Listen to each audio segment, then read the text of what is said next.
Forged from the love of liberty in the fires of hope and prayer, with boundless faith in our destiny, we solemnly declare.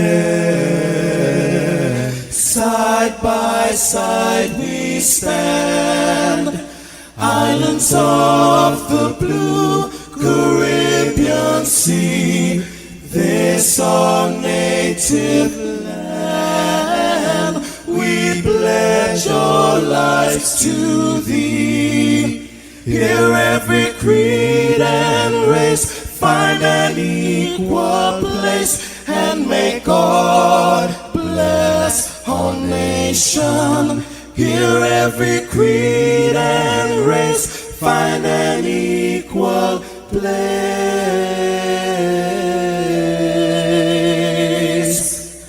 and may God bless our nation.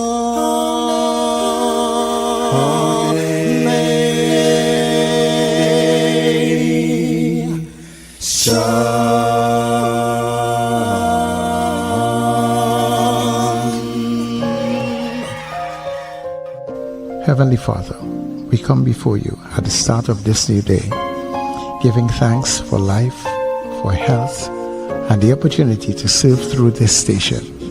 We ask for your divine presence to guide us in all we do. Bless this broadcast, that it may be a source of inspiration, joy, and unity to all who tune in. Whether near or far, may our words uplift, our music heal, and our message bring light to those who need it most. We pray for our listeners wherever they may be. Grant them strength for the day ahead, peace in their hearts, and success in all they put their hands to. Cover those traveling with your protection and those at home with your comfort and provision. Lord, may everything we do bring honor to you and be a blessing to others. Guide our steps, bless our efforts, and let this station be a vessel of positivity and hope. In your name we pray. Amen.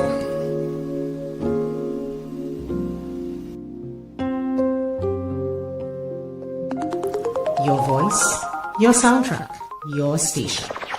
New Era TT Radio. Net Radio.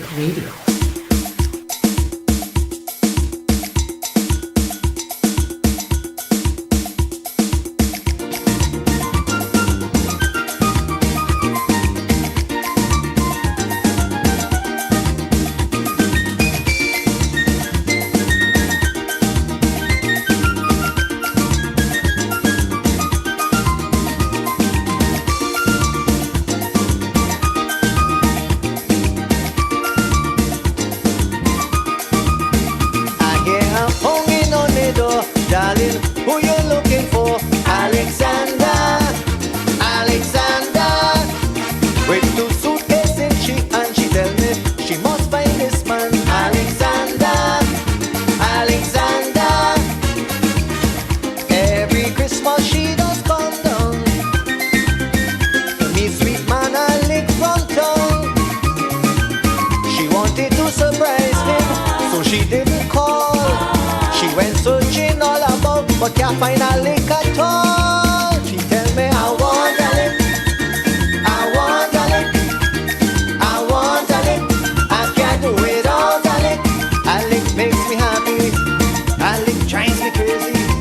A lick for my Christmas, a lick is so gorgeous. Yeah, she tell me I want a lick, I can't do without a lick.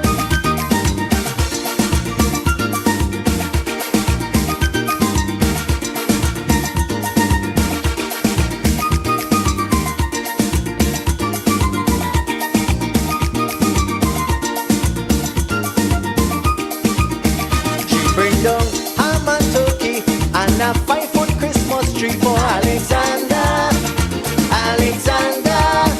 Curtains with bedspread to match and a brand new Timex watch for Alexander.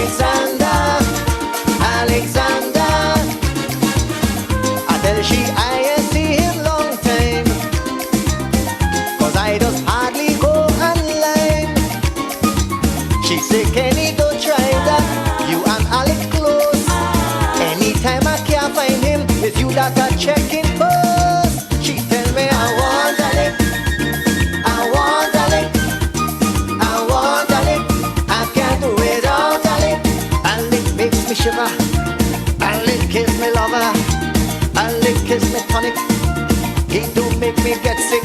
Oh, she tell me I want Alex, I want Alex, I want Alex. I can't do without Alex.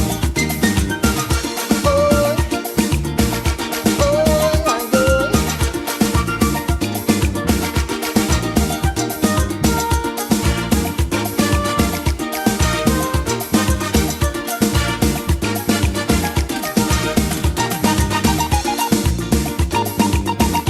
Wake up, rise up. It's the Net Radio Breakfast Show. Bringing you the energy, music, and vibes to start your day right. And that means there is no better way or no better space that you can find yourself in than where you are right about now to make sure you start your day very, very right. Good morning, everybody. Good morning, Trinidad and Tobago. Our neighbors up and down the Eastern Caribbean. Our friends who are streaming all around the globe on the www. In your spaces, wherever you may be and your time zones. Good day to you. And of course, we welcome everybody Any disease are wrong. I am to messing the beautiful, gorgeous Twin Island Republic of Trinidad and Tobago. Welcome to the Breakfast Show, everybody. So, Yeah, yeah, yeah, yeah, yeah, yeah, yeah. Yeah, yeah, yeah, yeah, yeah, yeah. Wake up, it's a brand new dawn. The breakfast show got the vibes turned on. From Maracas Bay to the Savannah line. Let's start the day in Caribbean prime. Oh, oh, good vibes rolling through the air. The breakfast show energy everywhere. We talk, we laugh, we make you think. Grab your doubles or your morning drink.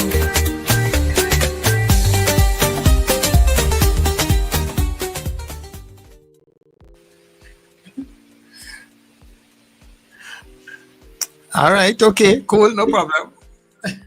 No, I just making sure that my mic is on, Sir Charles. Yes, I agree with that. Radio, sometimes it flicks off just as you start to talk. So I was just making sure. So good morning, good morning, good morning. It is Wednesday. It is midweek already, believe it or not. And you know what that means. It is hump day. Guess what day it is? Guess what day it is? Huh? Anybody? Julie, hey, guess what day it is? Oh, come on, I know you can hear me. Mike. What day is it, Mike? Leslie, guess what today is? It's hump day. Woo-hoo! Hump day. So it is Wednesday, a Wednesday morning, a little rainy right now in Arima, of course. And of course, we're coming to you live out of Trinidad and Tobago. And of course, we're broadcasting everywhere. So wherever you are, whether you're in Trinidad and Tobago, up the Caribbean, or anywhere on the planet, of special good morning to you. And welcome to the Breakfast Show. And of course, we know you have choices, and we're glad you chose us. Let me say good morning to my co-hosts, Charles and Wendell. Wendell may not be here today. He's in transit and stuff, but Sir Charles and I are here for sure. So good morning to you, Sir Charles.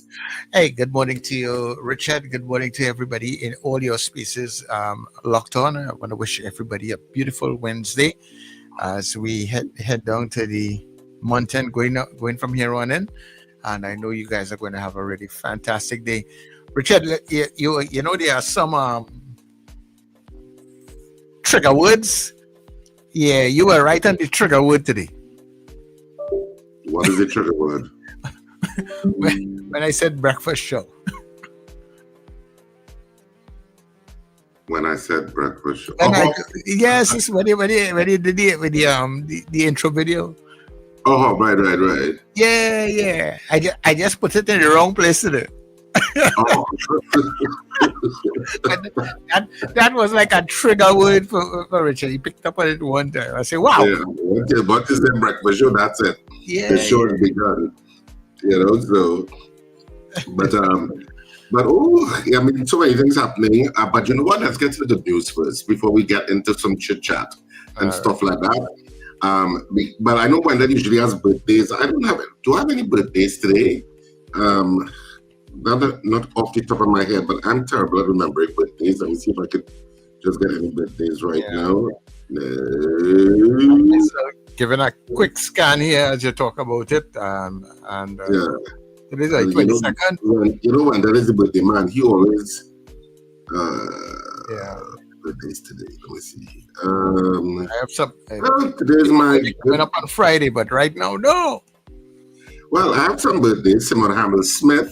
Happy birthday to you, Simon Hamel Smith. I know, of course, you're probably not listening because she lives in the States now, but she was one of my first moms, my first stage mothers. So Simon Hamel Smith, a happy birthday to you today. When I now started acting, she was one of my stage moms. So happy birthday to you. Janelle Montague, Glenda Ogaro, Robert Osborne, Russell Wilkinson, Fong, ID Fong, Damien Incline Carmichael. Oh, today's his birthday. I didn't know today was Damien's birthday. Happy birthday, Damien. And you know, that's just a few of the birthdays that I have today. So we did a little bit of a birthday thing there. Your birthday's coming up also in this month? Yeah, I'm October too, but I'm Scorpio, so I'm closer to the end. I'm not Libra. You're coming up on 25th. Liberals that want to be Scorpios, but you didn't make the cut. So you're coming up on Friday. So yeah. So Liberals want to be Scorpios. Yeah, you and CJ. Good morning, CJ. Yeah. Good morning, CJ. Yeah, I should say we are twins. All right, so let's get into our good news for this morning. Then we'll be right back.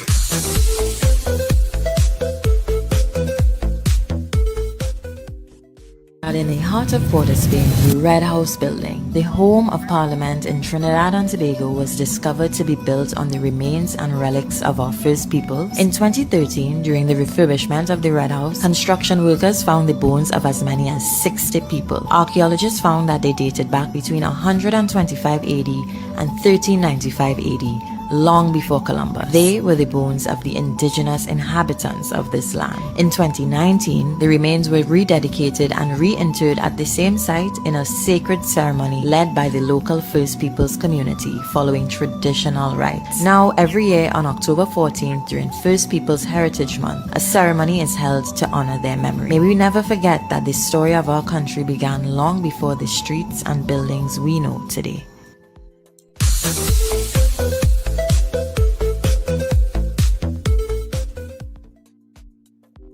Yeah, so that was our good news segment for today. I mean, it was on October 14th, was it? Yeah. When they had that ceremony, but we never did showcase it. So I said, you know what, this is a good time to showcase it now. I mean, you know, remains going back to 125 AD. That's incredible. Yeah, that's a Yeah, so the first people. Yep. So I thought I would show that. Those are the people that Columbus discovered. Well, that he met. Yeah. He went and discovered, you know what I mean? What? That's the first peoples, you know. Let's see what there's another poll there for this morning. We have a battery of possible polls this morning. I didn't link up the one with the yeah. Right? I just see he said no. But you know, but lots of stuff happening. I mean, Angus Eve resigning from the national. Well, let me say allegedly resigning because he had. I don't think anybody's had any interviews with him. I saw the news item, but I don't think they interviewed him last night on television. That is who? Angus Eve. He was the head coach for the national senior women's team, and he resigned. I mean, not even maybe a little over a month, if so many days. I'm not so sure how many days he's been appointed. Wow. But he's been recently appointed, as in very recently, and he's resigned. I know one of the players has been very critical of the TTFA and how they treat women's football. I don't think she's locally based. So I'm not so sure what that issue is, but that is a burgeoning bacchanal and confusion in the TTFA, who are not strangers to bacchanal and confusion. No. We love that. We thrive on that. Yeah. I really just saw the headlines in passing yesterday, but I really didn't go into it to see what. I mean, Angus has been, friendly to the morning show, so he comes on from time to time. But I would leave that for when Wendell is here, because Wendell is in more contact with him than I am, and so when Wendell is here, we could probably try and link up with Angus and see if he'll speak with us, because he has spoken with us several times, especially when he was head coach of the men's team. Who, of course, that coach now is Dwight York, hoping to get us into the World Cup. Well, we still have a couple of matches, I think, to play in Trinidad now, Jamaica and Bermuda, I think, to see if we can get into the top 2. But that's one of the trending stories. Nutrien, of course, also closing in Point Lisas, or shutting down, albeit temporarily, which can affect 600 jobs. And they're saying, of course, it's port fees and also, I think, connected to the issue of natural gas supply. Of course, apparently they have some dispute with I assume it's the Point Lisas port, with regard to fees owed. And they're disputing that figure. So there is a to and fro, and the port says, well, we're going to cut off your access. And they say, well, if you cut off our access, we have to shut down. So they're temporarily shutting down. I know the Minister of Energy, Rudan Munilal, and I mean, I don't know if we get to speak to Minister Munilal at some point, Dr. Munilal, is saying that, well, he's in negotiations with them. Apparently they are trying to, I don't say negotiate a settlement, but try to negotiate through the entire issue, because 600 jobs will be on the line. Yeah, and there's a lot of people. They don't want more people to be on the bread line right now. No. And speaking of jobs, of course, we mentioned it yesterday with regard to the 20,000 jobs that were advertised on Employ TT, and I think they had a session yesterday in the is it the velodrome? They call it in Cuba. I'm not sure, but the cycling. Yeah. The cycling velodrome, I think that's what they call it. Yeah, I know they call it velodrome in Arima, but I can't remember that exactly the name in Cuba. So, and a lot of people turned up because some people said they couldn't fill out their forms online and they were getting problems. So people turned up to physically hand in their forms. So, of course, there's a lot of interest because, of course, you have many people who lost their jobs, one, and then you have many people who are not employed, yes, who are graduates and in all sorts of fields. So it's a wide range of fields from different ministries. So obviously people are taking up those applications. I know that Marvin Gonzalez was very critical of it and says it's amounting to almost 60,000 people who lost their jobs, he said in a news item last night. I don't know where he got that figure from. I'm not sure. But he said 60,000. And he said that 20,000 by 10,000 every. Yeah, I'm not so sure the veracity of that figure. Maybe it is a valid figure. I don't know.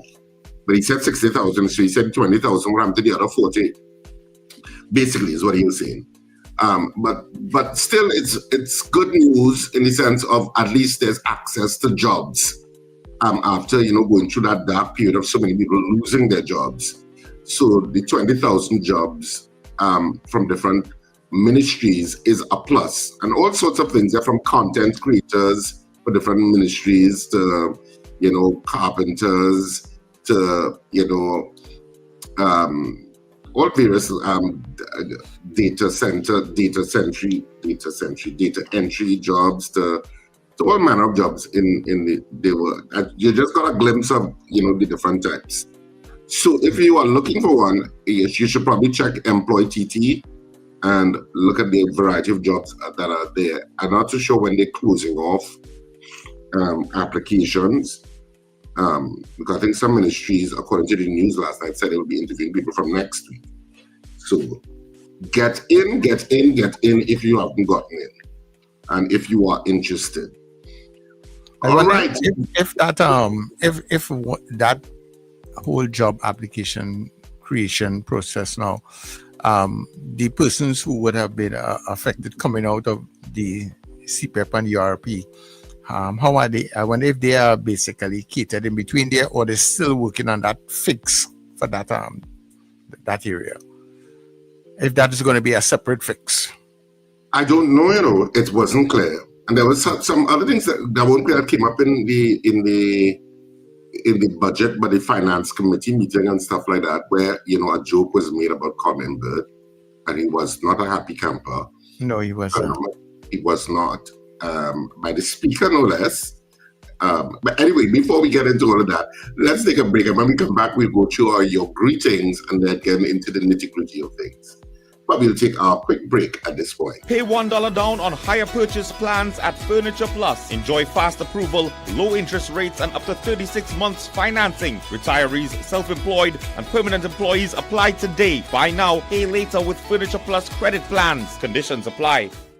Charmflair Auto Services Limited, your one-stop auto repair shop, located at number 1 Industrial Lane, Charmflair, right opposite the brewery on the Eastern Main Road. Yes, we do it all. Repairs to all makes and models, from your everyday sedan to SUVs, light trucks, pickups, and panel vans. We're also the sole distributors of Davanti tires, certified VTS inspection station, plus a wide range of services: oil change, front end and suspension repairs, tune-ups, tire alignment, batteries, electrical work, radiator and cooling system, AC repairs, and accessories galore. We offer pickup and drop-off service too. Call us today at 662-6545 or 662-6572. Follow us on Instagram and Facebook. Charmflair Auto Services Limited, number 1 Industrial Lane, Charmflair. We do it all.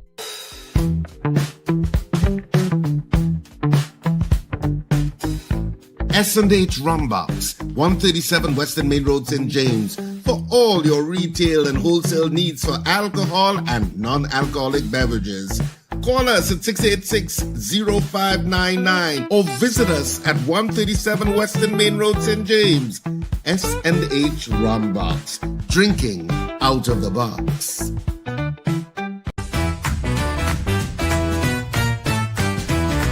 Advertise with us on New Era TT Radio, the fastest growing streaming platform for talk in Trinidad and Tobago.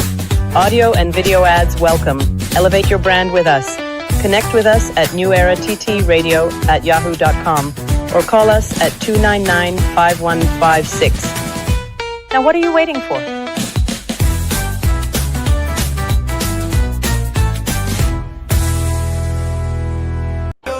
The public is demanding it, so the laughter continues. Your Dolly Faldo Watch Corn is now at Central Bank Auditorium for 2 nights only. Saturday, October 25th at 8:30 p.m. and Sunday, October 26th at 6:30 p.m. Don't miss the play that some say is the funniest of all time. Tickets available now, online, and at the usual outlets. And from Monday, October 20th, 12 noon to 6 p.m. daily at the Central Bank box office. Your Dolly Faldo Watch Corn has been matching up audiences.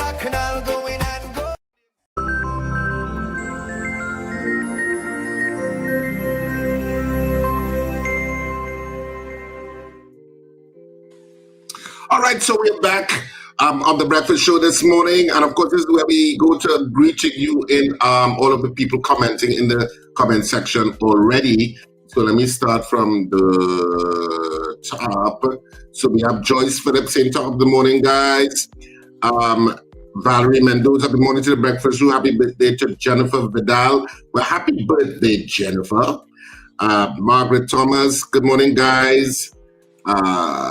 God's love of grace, blessings. Good morning, Sir Charles Richard Wendell. Loves from Suzanne, and Miss Gemma. That's of course ladies. Morning. Brennan Smith says, good morning to the breakfast show. It's hump day. Thanks for another day on God's earth. Susan Jessup again saying happy birthday to Mrs. K in Charmflair, and also happy birthday to Mr. Alan Honeyboy Diaz. Okay, today's Alan Honeyboy Diaz's birthday. Love from Suzanne, and Mrs. Gemma. Odell Guy says, good morning, blessings to all. Felix Kazo, good morning, gentlemen. Michael Cadet says good morning. Trini Mary Kitchen, Trini Merle Kitchen, sorry. Good morning to the breakfast show from Oshawa, Ontario, in Canada. Boy Bedesi from DB, good morning, everyone. Good morning to you, sir. Doreen Pierce says good morning, breakfast crew. Karen Gabara says good morning. Eunice Dublin says good morning. Eva Smith, good blessed morning to Richard, Wendell, St. Charles, and Wallachton. Have an awesome and wonderful day. God's bountiful blessings. Manuela Peter says good morning, everyone. Have a blessed day.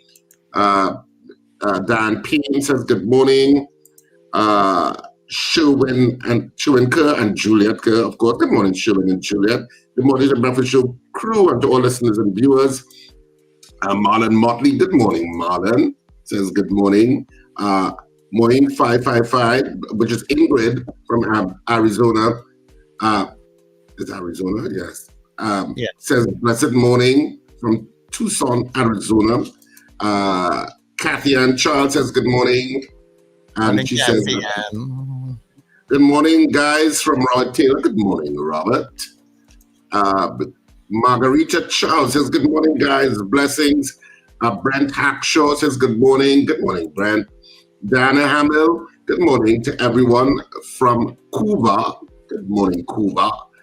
Carol Guevara, that's what she's singing. Lambert Bruce from Eldo, good morning, guys. Bernadette Yeats, good morning. Carla Hercules, good morning. TNT. Wayne Ramsey says, good morning, guys. James Kamau says, Grand Rising TNT. David McCarthy says, good morning. Beauty Culture says, good morning. Ambrose Blanc says, good morning. Helen Prescott says, good morning to all. Rena Jennings, hump day, good morning. Good morning, Rena. Oliver Manwaring, good morning to everyone.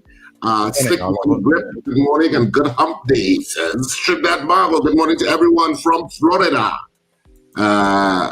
Apollonus says good morning to all. Have a wonderful Wednesday. We intend to. Sherman Paul says good morning. Have a great day. Florence Bazzi says good morning, guys. Mogin, stop in the morning, gentlemen. DS Lips Celeste, good morning, Mrs. R. Good morning. She says good morning to all. Sandrina Bagan Charles, good morning, guys. Garvin Frank says good morning. Florence Bazzi says Wayne in Batavia. It's Batavia, she says. Batavia, guys. Where's Batavia? Susie B59, blessed morning. I'm reading in Barataria. That's what she better. What the hell is Batavia? Good morning, guys. Julia Samantha. I think that's Julia S. Batiste. Good morning, Julia. Good morning, Amanda. Good morning to have a wonderful day. That's my cousin. Good morning, Amanda. Michael Robinson from Yokohama, Japan. Good morning to our Japanese listeners. Larry Charles, good morning. The Japanese connection. Quantit French, good morning to everyone. Good morning all from Patricia Defoe. Nicola McNichols, good morning, gentlemen and everyone. Ron DeSantis Jr. says good morning. Michael Oliver says good morning. Well, I'm not so sure who this is, but just say GH. Good morning, GH. Beauty Culture says, how long will it take for the process to bear fruit? Well, I assume she's talking about the jobs. I'm not sure. And DL 1977 said, good morning. And that's it for all of the people commenting in the comment section. Good morning to you all, and thanks again for joining us this morning. I don't know if you have anybody on the WhatsApp, Sir Charles. Yeah, we have some people on the WhatsApp. And so good morning to Charmaine or to CJ out there in New York. She is off the blocks early this morning. Mr. Billy and the folks in Powder Magazine, good day. Colin in Carenage, Terry and Peters, Mover people. Kent in Laventel, Mr. Beeps, that is Pity Valley people. Archbishop Ashton Clark out of Canada. Sandra Serrat, good day to you. To Mahi out there in Columbus, Ohio. Mahi celebrated her birthday yesterday. I hope she had a good day. Also to Zena and the crew in Arima. Zena is up very early, Richard. And Captain Ron in Orlando, good day to you. Horatio, good morning to you also. And everybody else in all your spaces. Thank you very much. I also want to say good morning to Anne-Marie out there in Barataria. She discovered us courtesy of the Gael channel yesterday. She's one of our long-time listeners at where we were at 102. And said, I didn't know they're back. Yeah, well, we are back. Different dispensation, but we are back. And that's all my greetings, Richard. All right, great. So we could get straight into our headlines before we open up the lines. And of course, we have a special guest today, Belle. He's been on before, Rishi Maharaj, political analyst and also transparency advocate. And he's also, I think a data protection expert actually too. I believe so. I must ask him when he's on. But he's on, and of course, he's going to be discussing all of those issues: the issue with the budget, the issue what's going on with the budget, the issue of our Caricom status at this point, because Trinidad and Tobago seems a little isolated. Well, putting it politely, it seems like we are very isolated in Caricom in terms of the direction in which we're going, in terms of our foreign policy. Caricom snubbing us? But I don't know that it's snubbing us. I think that they're just taken aback at our not joining. Caricom always strives for our unified foreign policy. It has always been part of how Caricom sees foreign policy, and especially with regard to the zone of peace issue. And of course, the Prime Minister has bucked against that in terms of her support for the US and what the US is doing with regard to, its presence in the area and close to Venezuela. And so we were alone in terms of that, and it now seems that Caricom support for Trinidad and Tobago and our possible ascension to the seat on the Security Council for 2027, 2028, I think, may be at risk. I'm not sure. And the Prime Minister reported as saying that she doesn't care. A version of that. I'm just saying a version of that. Which is unfortunate, because you should care. And of course, politicians, spinning it of, we seeking Trinidad and Tobago's interests first. Oh God, save me with that BS, please. Okay, the reality is we are isolating ourselves, and there could be economic repercussions to that. So understand that we have always been a unified front in terms of Caricom generally. I'm not saying that some countries didn't sometimes buckle against whatever, but generally we try to have a foreign policy alignment, and certainly with regard to the issue of the Caribbean being a zone of peace, and trying to make sure that it remains or stays that way. Yeah, I know they say, it's not a zone of peace, look at Haiti, and the crime, but crime is everywhere, but still it strives to not have any wars in the area. But anyway, as I get introduced into the discussion, let's get straight in at that. But that's just some of the news that came across last night. So we'll see how it all plays out. But anyway, the Daily Express for today, I'll just go through some of the headlines of the Daily Express and the news there. And I suppose you can do the Guardian, Sir Charles. The time has arrived. The Chief Justice, Ivor Archie, has announced the time has arrived. So he is actually retiring today. Yeah. Today is his last day. So he will be leaving the. Yeah. I find that was kind of sudden, though. I find it was. You know that he was going to retire at some point in time, but I don't know why this telegraphed it ages ago at the opening of the law term. He said that he was going to retire. So I don't know why people are shocked. I think the suddenness of it, like, okay, the news yesterday, are going tomorrow, all you.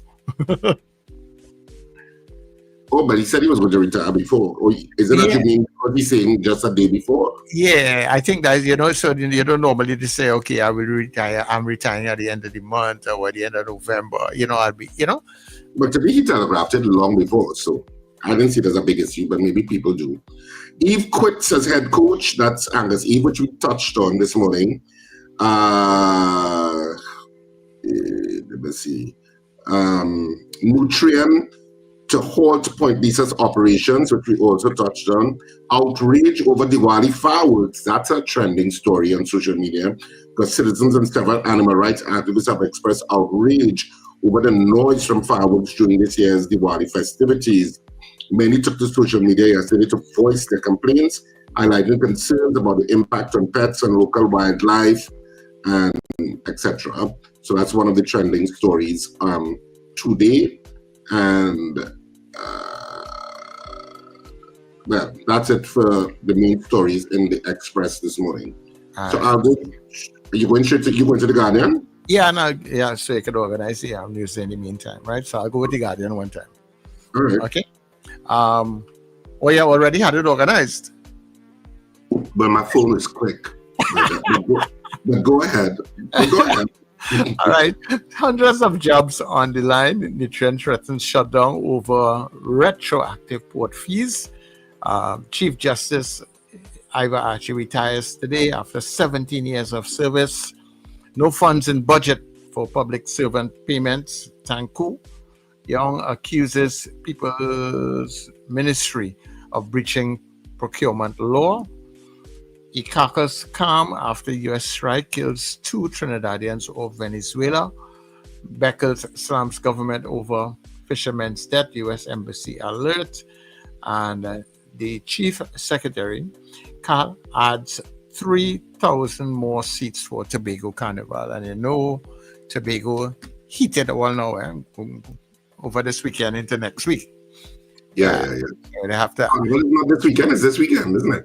Yeah, officially from the 26th. I think when the thing does start. But all now the bacchanal going on. If you see events, I saw a calendar of events. I mean, it's like, yeah, man, they're looking good. If it's one thing, they have plenty of events happening in Tobago. All right, so I'll get straight to the Newsday.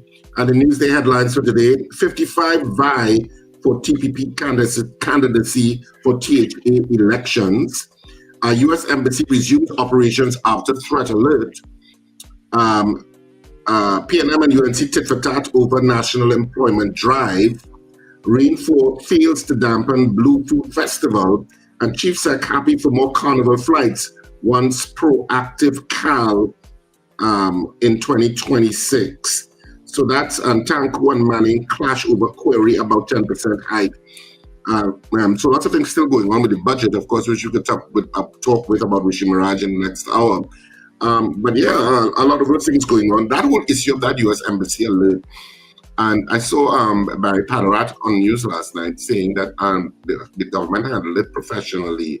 And I went like, what? All right. So I said, how did they handle it professionally? A lot of people were anxious about it. And the government came in for some criticism for not being at the forefront in terms of dealing with it, whether this increased threat alert meant something for citizens of the country. Yeah. And they were slow to the ball. So no, Minister Padarath, with all due respect, you all did not handle it professionally, nor in a timely manner. Okay. Because I mean, it did create quite a bit of a stir over the weekend when people started to hear it, because people were very concerned as to what happened. Especially people. Yeah, go ahead. People got anxious about it, and there was no official communication from the government services. You start because you heard people in safe houses and all of that. You got all of that coming out, whether it was true or not. But within the absence of official information, you are going to have speculation and anxiety ramping up. That's just how human beings are. And so you started to hear all sorts of things about safe houses. Then Junior Benjamin, the acting COP, commissioner of police had to say, well, no, it's not that. Nobody's in any safe house or anything like that, and they're under control, and then eventually the prime minister issued a statement. So no, it was not handled professionally. It was late to the draw, and it was after a lot of uproar on social media. So don't say things like that for us in the media to have to come back and say, no, that's not true. Come on. Yeah, just say, yes, we could have been, say something along. We could have been a little bit more proactive about the information, but we were also getting the information in real time ourselves, and maybe we were a little slow to communicating with the Trinidad and Tobago public, and we apologize for that. Okay? Okay. You're giving him a buff. No, not him specifically, because he's a spokesperson. Well, yes, him, because he said that last night on news that they handled it very professionally. And I'm like, don't use hyperbolic words to mask what was not the truth. So, they were slow to the draw. So just say what it is. Say, be honest and be transparent. It's fine. People will move on, but they prefer that. But that's just my opinion. People may disagree. And but anyway, the commissioner of police was the first I heard to speak, to say something on it. And still it's not clear what that heightened alert was. It still isn't.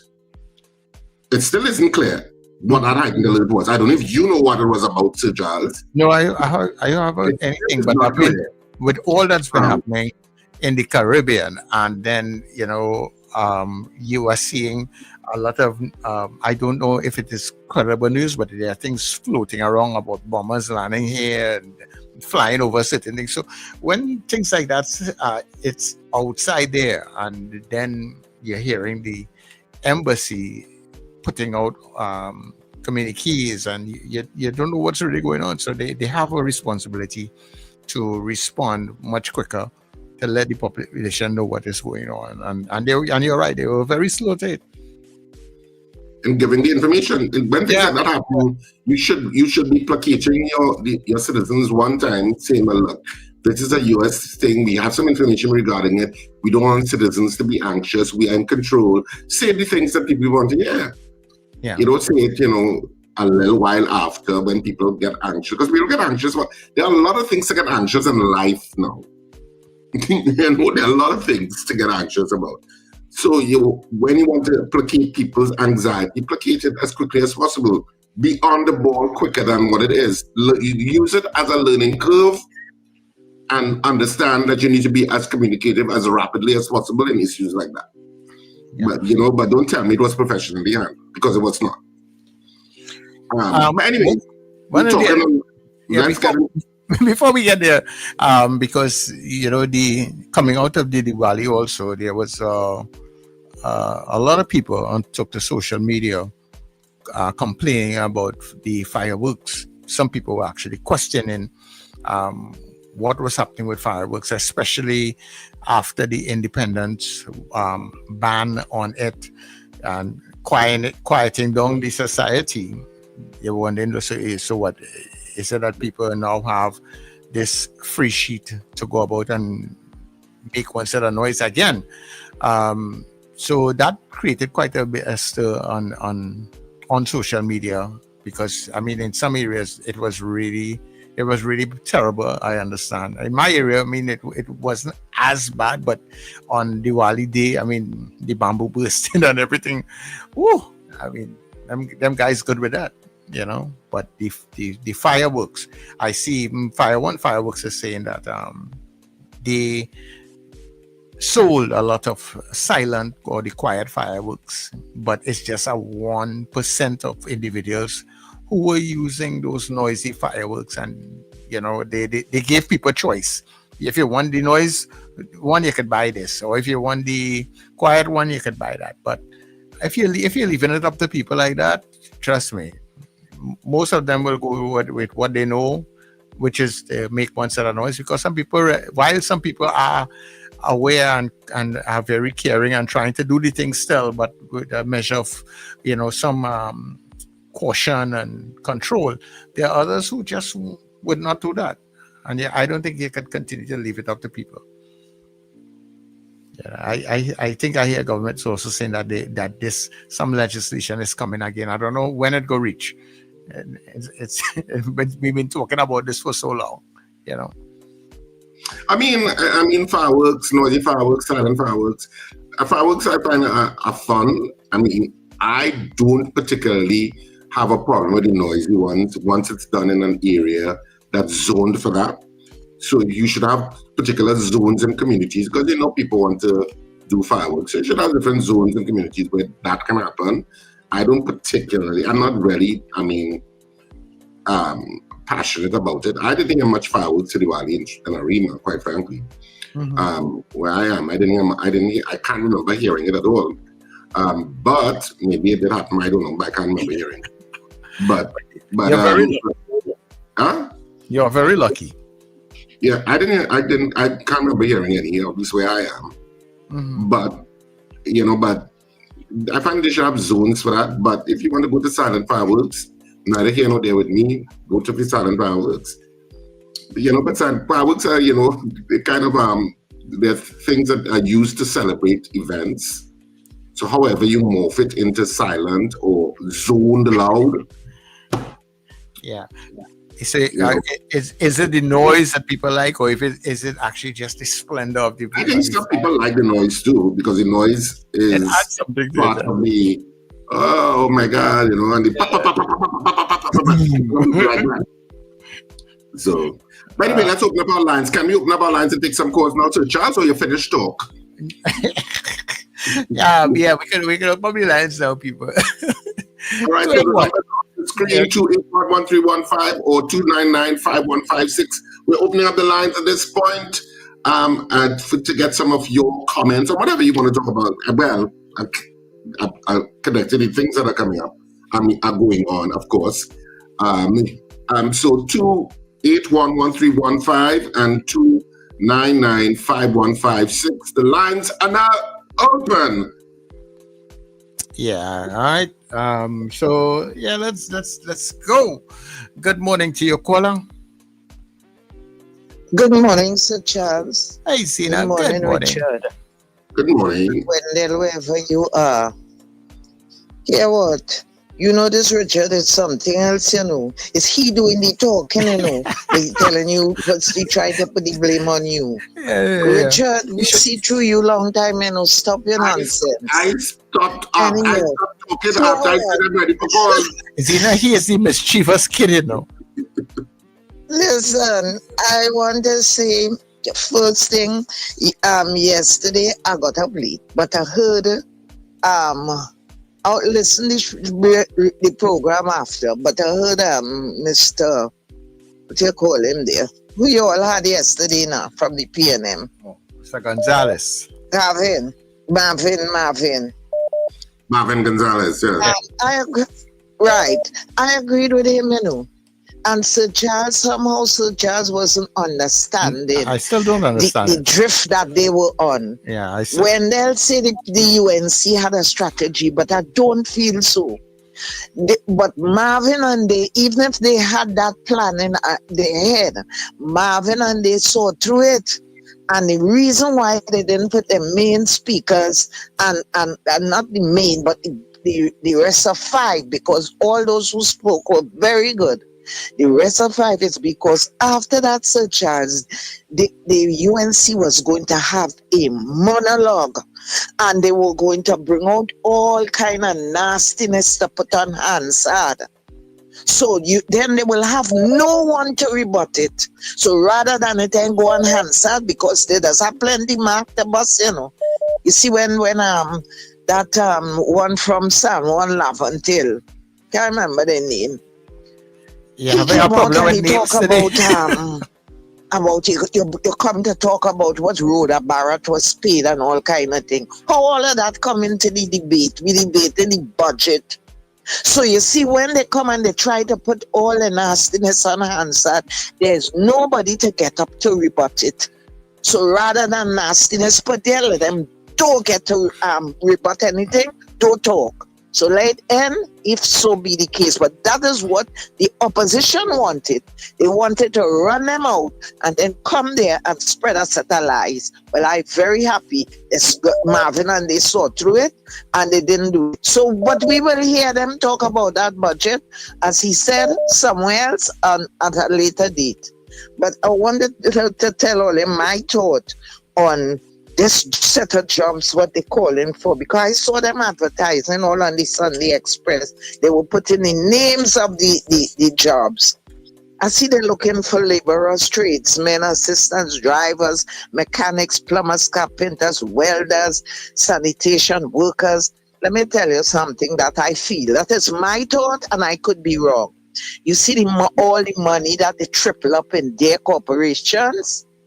I feel like the same. I don't know if I'm hoping that the CPEP people and they get it URP.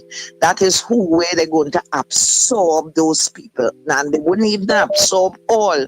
They're going to absorb who they want in their corporations with this job you see coming up, because it will be, and I'm sure it will be contract jobs. It might be for a year or so, but they ain't getting no permanent jobs. All the jobs they're talking about, they continue to fool people, and that is my feeling. Okay, right. So I'll leave it there for now. Yeah, you gotta wait and see. But I mean, a lot of the jobs that when I saw the news last night, some of them were contract, some were daily rated jobs and stuff. From just some of the glimpses you got from what the news items showed. So I mean, we will see how it all plays out. But jobs and people getting an income is a good thing when there's so many people that don't have jobs. So I mean, if people can get money and get a salary every month, then I think that's good. Yeah, and that whole thing with the parliament, I'll probably get into that another time, because I still don't understand what was that strategy, if that was the case. Hello, good morning to you, caller. A blessed good morning to you, Sir Charles, Richard, and to Wendell out in foreign. Enjoy yourself. Just wanting to say good morning to you all, guys. Continue the great work. Where's the I see a pop pole as it. You know, it's my Katrina. There's a fireworks pole today. No pole today? You know the pole coming. Which are the crafty pole today? I crafted several poles, Charles. Also, the thing that the government doing, continue with people to get jobs. I'm happy for that. Poles, includes this one. Some may get, some may not get. Yeah. But I just want to say a special good morning again to Miss K out in Champlain. Happy birthday to her, and also to Mr. Allen Honeyboy Diaz. Both of them birthday today. And Richard, I don't know, tomorrow God spare life, near my twin, and you know Friday is a special day. Early happy birthday greetings to you, Richard. I hope you have a wonderful, beautiful day, honey. All right. All right. So, gentlemen, blessed day to you all. I forgot a birthday for this morning. Of course, today is the birthday of my cousin, Nanette. So, happy birthday, Nanette. Today is her birthday. I forgot to mention that. Okay. So, happy birthday, Nanette. To Nanette, my cousin. Caller, good morning to you. Good morning. First time caller. Morning. I want to say to my government doing everything in their power, right? They're doing everything in their power. PNM was there all that time. And sometimes when you go to service commission to apply for jobs, you know, when they turn and tell you no vacancy, so all the backlog, or you can't blame the UNC, or you have to blame the former administration that was there before. Everything they want to blame the UNC. UNC come out now to help so much of jobs on the market now. So I'm calling on all the young people, and they want to get up, fill out all the application and put it in there, and always get a job to uplift for themselves. So when they don't blame the UNC, blame the former administration that was there, because you never used to get work before. You understand? When you fill an application and you send it in, probably it's alleged They take it and they put it in a corner. You understand? You never used to get that. Look how much work now. I'm shocked and surprised and dismayed. 40,000. 40,000 people they need for jobs now. Just imagine this, and then all you come and say the UNC this and the UNC that. So all you catch on yourself. The UNC here to help. All right, caller, thanks. The young ones, because the young ones have to take over just now. So don't give the UNC bad name, give the former administration that would get. Then have the country in this damn mess, not the UNC. Okay, caller, thanks very much. Yeah. Well, I mean, as I said, jobs and access to jobs is a good thing. You know, I think having that employee and those thousands of jobs is a good thing, because regardless of political affiliation or whatever, because a lot of young people just want a job. So I think it's a good thing. Yeah. That they have opened up all of these thousands of jobs. And there's so many places in the public sector, so many parts of the public sector that are understaffed. A lot of people think that the public sector is overstaffed, and that's not true. There are many departments that are operating with scarce human resources. I mean, I was in the belly of the beast for a while, so I know. Yes. Yeah. Good morning to you, Mr. Billy. Yeah, good morning to of you all there. I know Wendell's somewhere in Africa, so you might be listening. But I just want to say that two little things that disturb me. Well, I should say one, and one is a positive. Is the bacchanal that they say like everything had to be a bacchanal in this country. Where I saw the headline, there no platform called the TV, where Angus, who was appointed to the football coach for the females, and he resigned. And one of the reasons he resigned is because I think there's over 2 players and some confusion. I mean, this is the time we should be, battling down and only feel now. Because this competition starts soon. You know what I mean? And it's so heartbreaking to hear that we will be going about now to look for a new female coach. Unless they want to use the guy they call the guy from Defense Force there who will be assistant.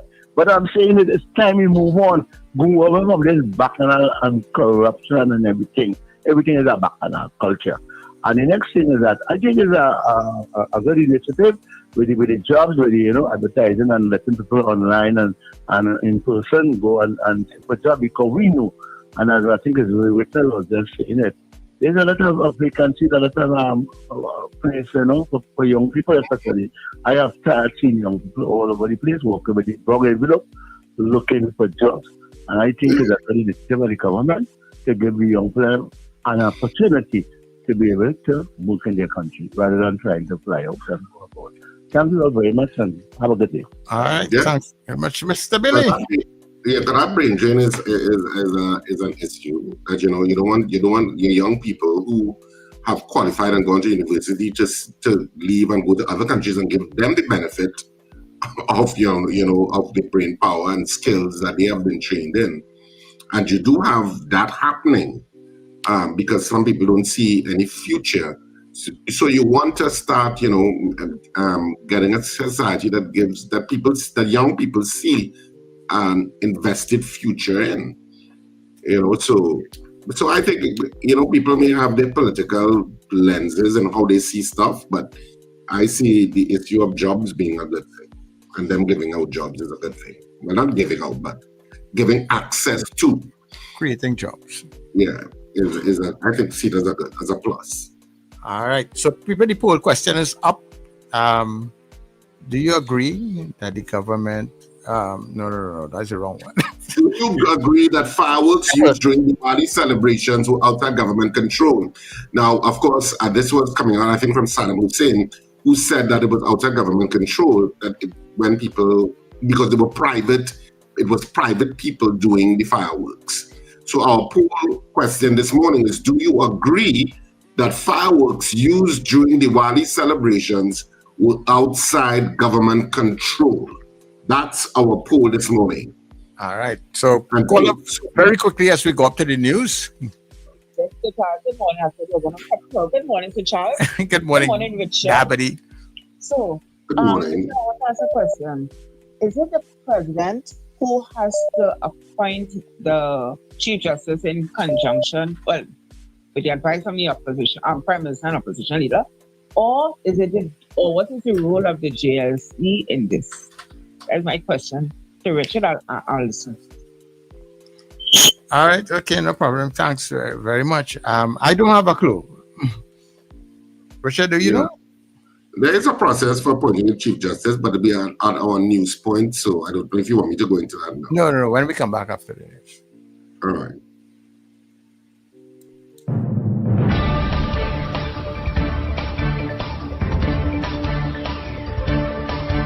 The news you need, the clarity you deserve. Local, regional, global. This is Net Radio News Now. This is News Now on New Era TT Radio and Guile Caribbean. I'm Derek. A political row is brewing over the shutdown of Nutrien Limited's nitrogen operations at Point Lisas. The company announced a controlled shutdown starting October 23rd, blaming restricted port access by the National Energy Corporation and an unreliable gas supply. Nutrien says the suspension will continue until a sustainable operating environment is restored, though it will meet its 2025 production targets through North American plants. Energy Minister Dr. Rudal Munilal blames the former administration for failing to renegotiate port contracts, saying talks with Nutrien and other operators are ongoing. But former Minister Stuart Young has hit back, calling the closure the first sign of collapse of the energy sector under the UNC government. He accused the administration of destroying investor confidence through mismanagement and board shakeups at NEC and NGC. Discussions are expected to continue in the coming days. Prime Minister Kamla Persad Bissessar says she simply does not care if other Caribbean countries withdraw support for Trinidad and Tobago's bid for a United Nations Security Council seat. Her comments come after reports that some Caricom leaders are unhappy with her government's support for the U.S. military buildup in the Caribbean, a stance that goes against the regional position of maintaining the Caribbean as a zone of peace. Persad Bissessar said her only concern is for the people of Trinidad and Tobago, insisting that the U.S. is the only nation helping to fight drug and arms trafficking. She added that the country faces a major strain from illegal Venezuelan immigrants and rising violent crime. Former Foreign Affairs Minister Dr. Amory Brown criticized the Prime Minister's comments, warning that her isolationist foreign policy could damage Tobago's regional standing and jeopardize its Security Council campaign for 2027 to 2028. Police are investigating a case of malicious damage and larceny at a home in Santa Cruz, belonging to a 32-year-old police officer. According to reports, the officer had secured her home on September 30th, but upon returning on October 20th, she discovered several items missing, including a 75-inch Samsung Smart TV, a queen-sized bed base, a Ninja Bullet blender, important documents such as birth certificates, a passport, and an HDC reference file, as well as a dish set and a bulletproof vest. Police say there were no signs of forced entry, even though the property was fully fenced and equipped with security cameras. Also, a 51-year-old woman was robbed at gunpoint at her Orapuni Gardens home on Monday afternoon. Police say the victim was in her garage around 5:20 p.m. when three masked men jumped over her back wall from the western side of the property. One of the men was armed. The suspects ordered her inside and told her to lie on the floor while demanding the day's earnings from her roadie sales. Out of fear, she directed them to a drawer in her bedroom. The bandits escaped with $30,000 in cash, an iPhone 10 valued at $1,000, and a Samsung A15 worth $1,200 before fleeing the same way they entered, by jumping back over the wall. PC DeFore of the Piarco Police Station is continuing investigations. The Tobago House of Assembly has announced additional flights to meet the growing demand for the Tobago Carnival period from October 22nd to 29th. Caribbean Airlines has confirmed the addition of 3,200 extra seats, supplementing the 18,792 already available. The increase includes the use of an additional Boeing 737 aircraft to help reduce travel congestion. and ensure more people can make the trip to Tobago for the festivities. In a media release, the THA said the move follows continued advocacy by Chief Secretary Farley Augustine, Tobago West MP Joel Sampson, Tobago East MP David Thomas, and Culture Secretary Zorisha Hackett. The Assembly also thanked Prime Minister Kamla Prasad Bisesar, Line Minister Devendranath Tangku, Transport and Civil Aviation Minister Eli Zakur, and the Caribbean Airlines Board for what it called a tangible improvement in airlift to the island during one of its most celebrated cultural events. In international news, U.S. Vice President J.D. Vance says the Gaza ceasefire agreement is going better than expected and could hold, but warned that Hamas will be obliterated if it fails to cooperate. Vance is in Israel to push for the next stage of the peace plan, brokered earlier this month by U.S. President Donald Trump, aimed at ending the long-running conflict. Trump said America's great allies in the Middle East were ready to go into Gaza with a heavy force if Hamas breaks the deal. The truce faced a setback on Sunday when a Hamas attack killed 2 Israeli soldiers, prompting Israeli airstrikes that reportedly killed dozens of Palestinians. Despite the flare-up, both sides say they remain committed to the ceasefire. Meanwhile, the UN World Food Program says maintaining the truce is crucial for humanitarian aid, as Gaza continues to face severe food shortages. And that's news at this time. That was News Now. Stay informed with New Era TT Radio, Net Radio.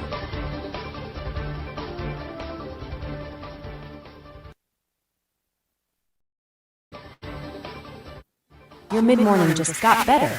Join Sir Charles for the mid-morning mix and mingle, where good music, real talk, health, and family matters come together, and your voice is heard.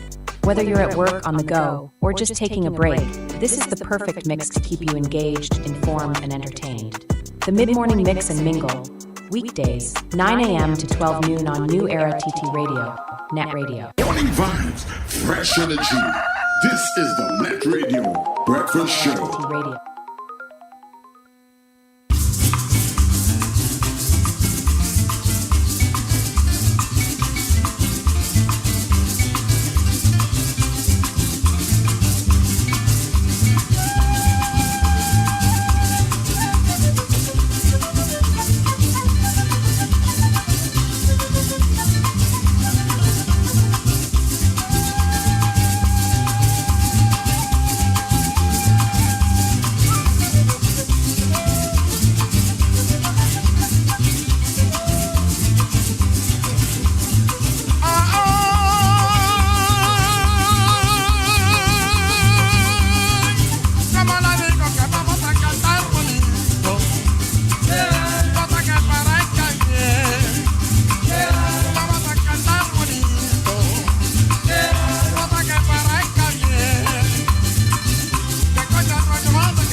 casa todo te queda, adiós corazón, adiós por chaca todo te queda mi amor.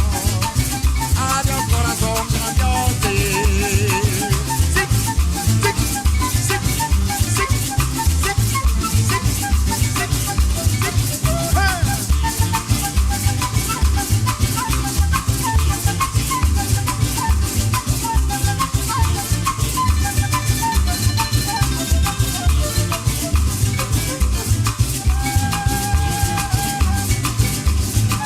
Bonita cañaveral, que le corté de una caña. Bonita cañaveral, que le corté de una caña. No lo corto por el cobollo, no lo corto por el cobollo, mira que la minta caña.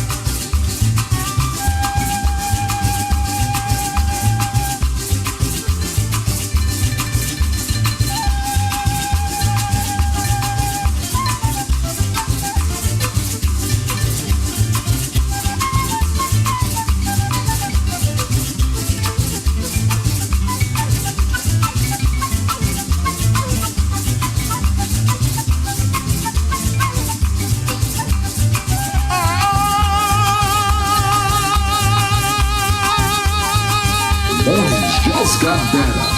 You're locked into Net Radio Breakfast Show. Fueling your day with the best music and real talk.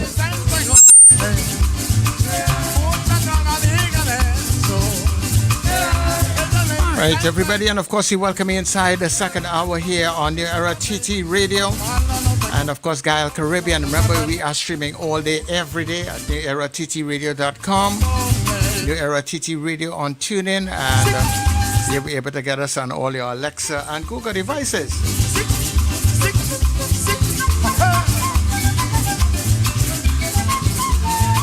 And of course, remember, people, to like and subscribe on our Facebook, YouTube pages. And of course, don't forget to hit the support buttons when you go to those channels also, right? Because we need your support. And of course, continue to vote on the poll. Remember, you're voting yes or no. And we will come back and give you those results in a short. Right? So we will be back in a little bit. Don't miss Furniture Plus Inventory Blowout Sale. Get up to 65% off in-store and online. Enjoy massive savings on furniture, appliances, and more. Hurry, this deal won't last. Shop now and save big at Furniture Plus. Charmflair Auto Services Limited, your one-stop auto repair shop. Located at number 1 Industrial Lane, Charmflair, right opposite the brewery on the Eastern Main Road. Yes, we do it all. Repairs to all makes and models, from your everyday sedan to SUVs, light trucks, pickups, and panel vans. We're also the sole distributors of Davanti tires, certified VTS inspection station, plus a wide range of services: oil change, front end and suspension repairs, tune-ups, tire alignment, batteries, electrical work, radiator and cooling system, AC repairs, and accessories galore. We offer pickup and drop-off service too. Call us today at 662-6545 or 662-6572. Follow us on Instagram and Facebook. Charmflair Auto Services Limited, number 1 Industrial Lane, Charmflair. We do it all.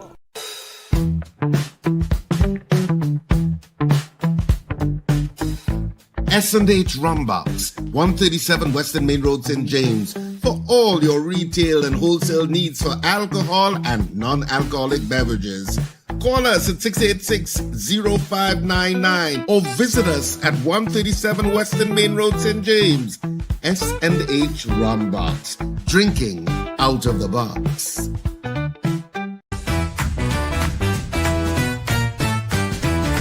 Advertise with us on New Era TT Radio, the fastest growing streaming platform for talk in Trinidad and Tobago. Audio and video ads welcome. Elevate your brand with us. Connect with us at newerattradio@yahoo.com or call us at 299-5156. Now what are you waiting for?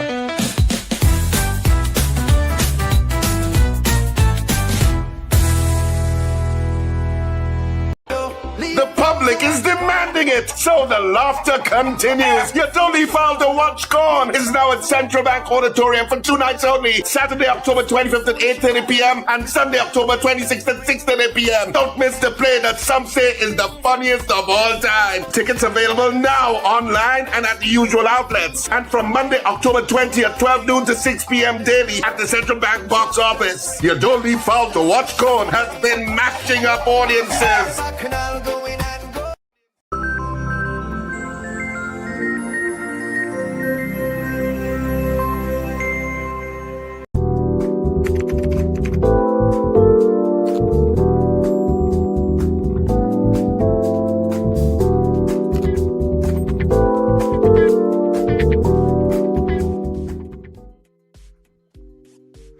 Of course, we are. Let me make sure my mic is on. Yes, it is. Of course, we're back. We're back. What's that, Sir Charles? I say yes, you are inside. Okay. So we're back, and of course, this is the point at which we give our poll results before we get into our interview with Rishi Maharaj. I know he's not yet backstage, but so we can get into our poll results. Right there is the poll. Do you agree that fireworks used during Diwali celebrations were outside government control? That's what Saddam Hussein said. So we kind of just linked to what his statement was, that was outside government control. So do you agree that fireworks used during Diwali celebrations were outside government control? And that's, of course, his minister, Saddam Hussein. Let me give people their title. So, of course, I think we started with Anthony Atwell, who says no. According to that's where I think we started. Anthony Atwell. All right. Okay. Go ahead. Mm-hmm. Yeah. So one note. You're taking on the notes, right? Yeah, no problem. I can do that. All right. So Anthony Atwell said no. Donna Ramlochan says no. People commenting. Florence Vazi says yes.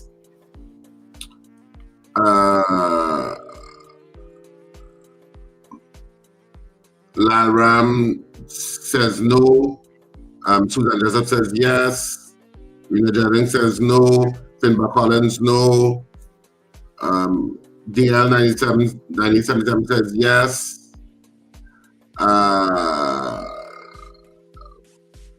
Cool. Okay, cool now. Michael Oliver says no. Apollina says no. Debbie Mitchell says yes. Cheryl Henry says no. Margaret Thomas says no. Guy Small says yes. Michael Cadet says no. Bridget Buchanan says no. Diane Payne says no. Eva Smith says no. Alice DeHart says no. She says no, yes. Beauty Culture says no. Jason Samuel says yes. Joseph Clement says no. Cooled Finch says no. I have to kind of read through some people's statements. Yeah. That's why we're still them put yes or no first. Yeah. Cantankerous, I suppose, text us with what you meant. It says yes. Okay. Michael Eva Smith. Ron DeSantis says no. People commenting on all kind of things. Lord, mama. Trini Mill Kitchen says no. Derek Bilwan says no. Marlene Saunders says no. Gregory Bauer says no. And James Kamau says no. That's who I have, Sir Charles. All right. So on the WhatsApp, we have Pauline saying no. We have Judith in Tobago saying no. Zena saying hell no. Brenda in Pinal saying no. Frank saying yes. And that is it. That is all I have so far. Any last minute stragglers?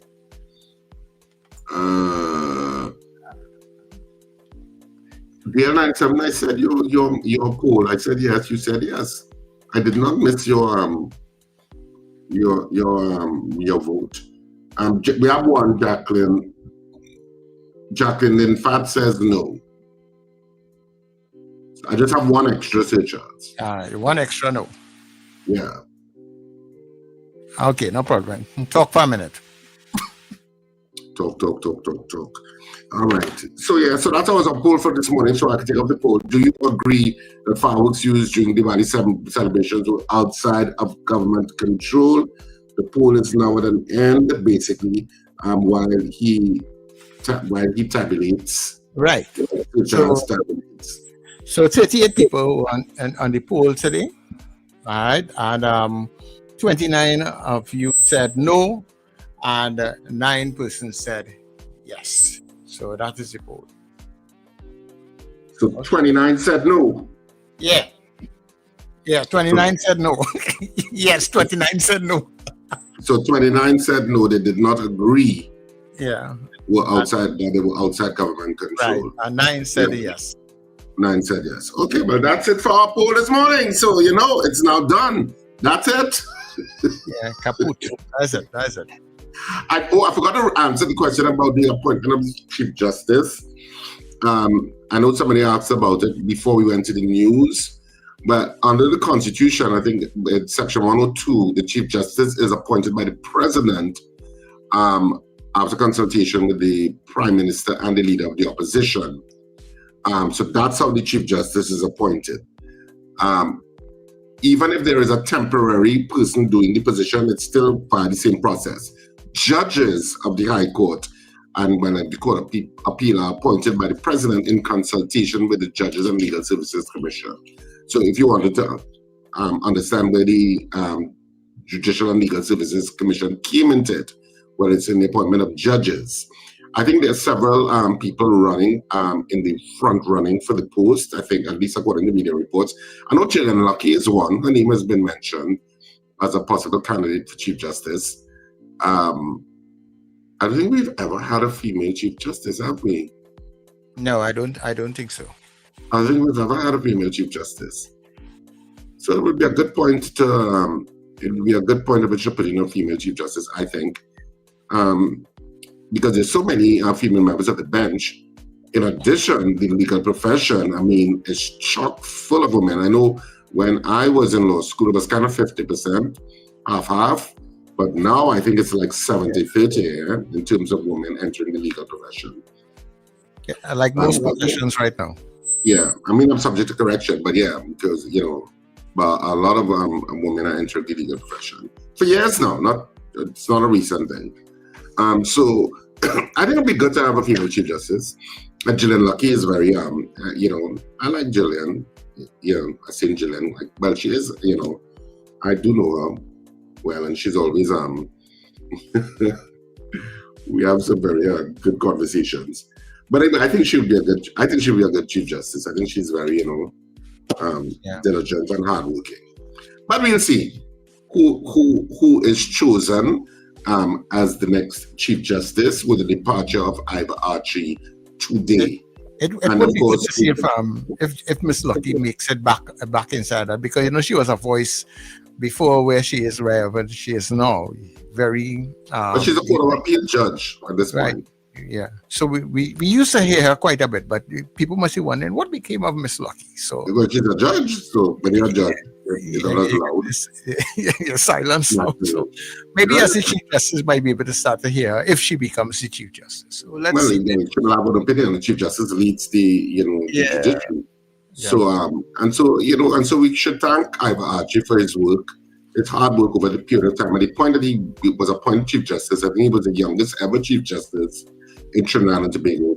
I mean, to thank him for his service. I know there's a lot of work still to be done in judiciary, but I also know he has done a lot of work behind the scenes in trying to improve the judiciary. I mean, of course, he was not always universally liked. Some people didn't like him, some people did, including in his own bench. But I think he did some positives in terms of the judiciary. For example, being virtual for a lot of those, things like summary matters and stuff like that, where people don't have to go to a courthouse, I think is a plus.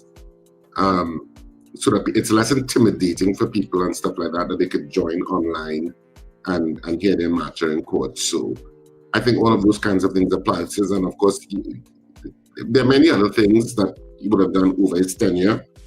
Is there still a lot of work to do in the judiciary? Absolutely. But anyway, let's get into our interview because Rishi Maharaj is waiting. So this is where we get into our Let's Talk segment. Yeah, yeah, yeah, yeah, yeah, yeah, yeah. Yeah, yeah, yeah. Good morning, Rishi. Hi, good morning, Richard. How are you? I am good. Thanks so much for joining us. We are trying to do a thing here just now, Rishi. Oh, God. What is going on? There we go. There we don't go. Okay. There we go. There we don't go. Let me just leave it so.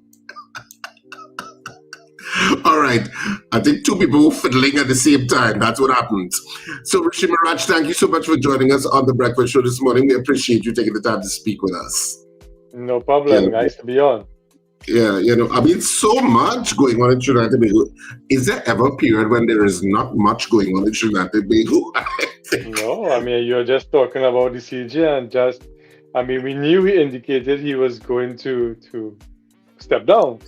Yeah. But we didn't think it was going to be so quickly. So that was another set of complications.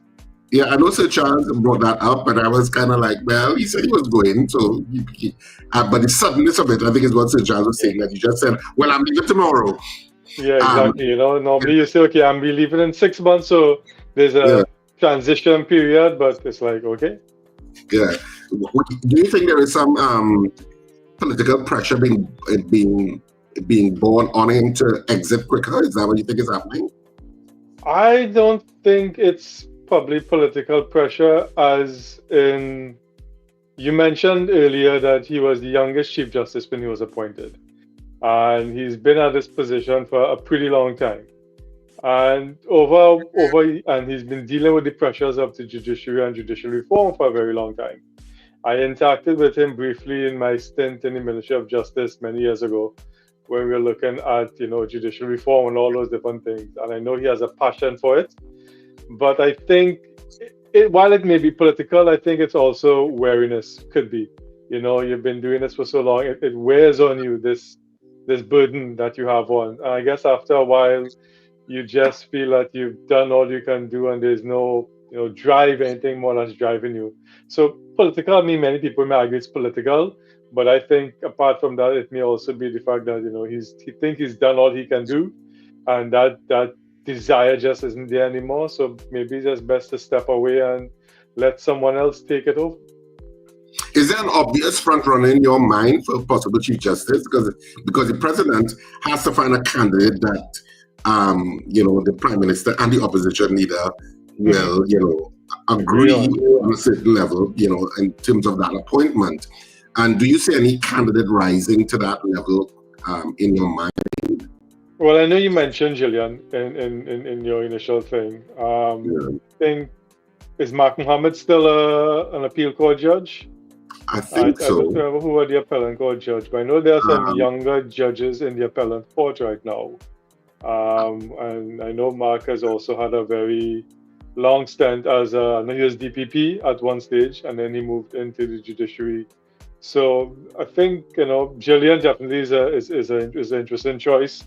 Because she spanned it across. She spanned it in the political realm, in the legal realm. I know she worked in DPP in her early stages, and now she's gone across to the judiciary. So she has, because I've interacted with her also in past lives, and she has a passion in her that burns, great for justice and all those different things like that. So I think there are a couple good, possibilities out there. But as you mentioned, is finding a pick from the presidential side that both the leader of the opposition and the Prime Minister can, coalesce on.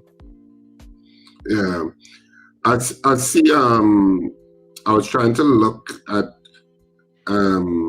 who are the front runners of the list. I know Gillian, Lucky's name was mentioned. I'm seeing Jeffrey Henderson as a possible. I just see names are coming in from different sites. So I don't know, but he's a former director of public prosecution. Yes, he was, yeah. Yeah, and I know he was in The Hague for a while, in the International Criminal Court. And I think so he may be an option, Margaret Mohammed, a High Court judge who is also considered a strong candidate for the position. I don't know. I don't think they've ever had a female Chief Justice. So I don't know. So we'll see. I mean, obviously, eventually that will be made clear who's going to be the new Chief Justice. So we'll just see how that plays out. But yeah, it's one of those. We have Prakash Musad, who is a Justice of Appeal. Yeah. There's Gillian Lucky. There's Justice Dina Moore. So there are a couple, notable names there who have a good track record with them. Yeah, so I guess it's interesting to see what the president, picks in terms of finding that middle ground. Yeah. I mean, Jeffrey Henderson would be an interesting choice too. I mean, I know Jeffrey. So, yeah. Anyway, we'll see how it all plays out.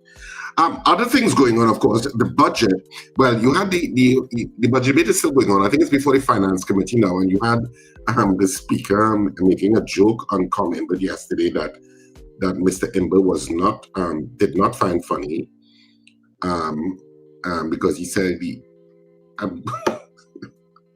I mean, well, that's a bit video, but I didn't think it was appropriate to play it because since he was so offended by it, and he was offended by him saying that he was vertically challenged, and maybe that's why he had to say so loudly or something like that. But the Speaker did apologize after and said, because he said, I did not find that funny, and so the Speaker did apologize, considering that. But getting back to the issue, we had Marvin Gonzalez on yesterday to talk about what happened on Friday last week, when you had, I think, about 7 members of the PNM would have spoken, including the leader of the opposition, who incidentally we have on tomorrow, and she spoke with a comprehensive response to what Minister Tanku would have said. And we also had Minister Tanku on last week, and he spoke extensively on what he saw in terms of our questions and where he saw the budget was in terms of the policy direction of the government. But there were 5, I'm just explaining what Marvin said yesterday. There were 5 members of the People's National Movement still to speak, including some powerhouses like Com Imber, who has been in the position for 9 years. And I told Marvin I would have been curious to hear what former Minister Com Imber would have had to say, because he's done it for 9 years. And Stuart Young, I don't think spoke either. And he would have, of course, I suppose, spoken on the energy issues as covered in the budget. But they didn't get to speak. And he said, obviously, it was a government strategy in having a lot of the backbenchers talk. And they were trying to reserve, because they only had 5 speakers left, they were trying to reserve them for when cabinet ministers spoke, to rebut what cabinet ministers said, or to debate what cabinet ministers said, rather than backbenchers. And that after the final backbencher spoke, who was from, I think, Claxton Bay. But who's from Claxton Bay? Is that the right thing? I can't remember who exactly it was. Yeah. And he wrapped up. There was a silence, and apparently the speaker, I think, was a little, but I don't know if he was confused, but I think he was wondering what was going on. And Marvin said he signaled to the leader of government business to continue. They could continue with more people, because they didn't want to speak because they were trying to get down to the cabinet ministers to retain whatever strength they had with their 5 remaining speakers. So he had indicated to the leader of government business to continue, and the leader of government business did not. And then I think Minister Tanku would have stood up, and the speaker would then have recognized Minister Tanku, and it wrapped up. Because it was read as if the opposition had no more speakers to say. But he said, Marvin Gonzalez said, but that's what happened. He was trying to signal to them, and then it got wrapped up. Of course, Wendell's opinion yesterday was that the strategy, if the government had a strategy, it worked in terms of, preempting them speaking. What's your take on what happened in terms of how you saw it play out? I think once, as the opposition, regardless of who the government speaker is, your duty as the opposition is to hold the government to account.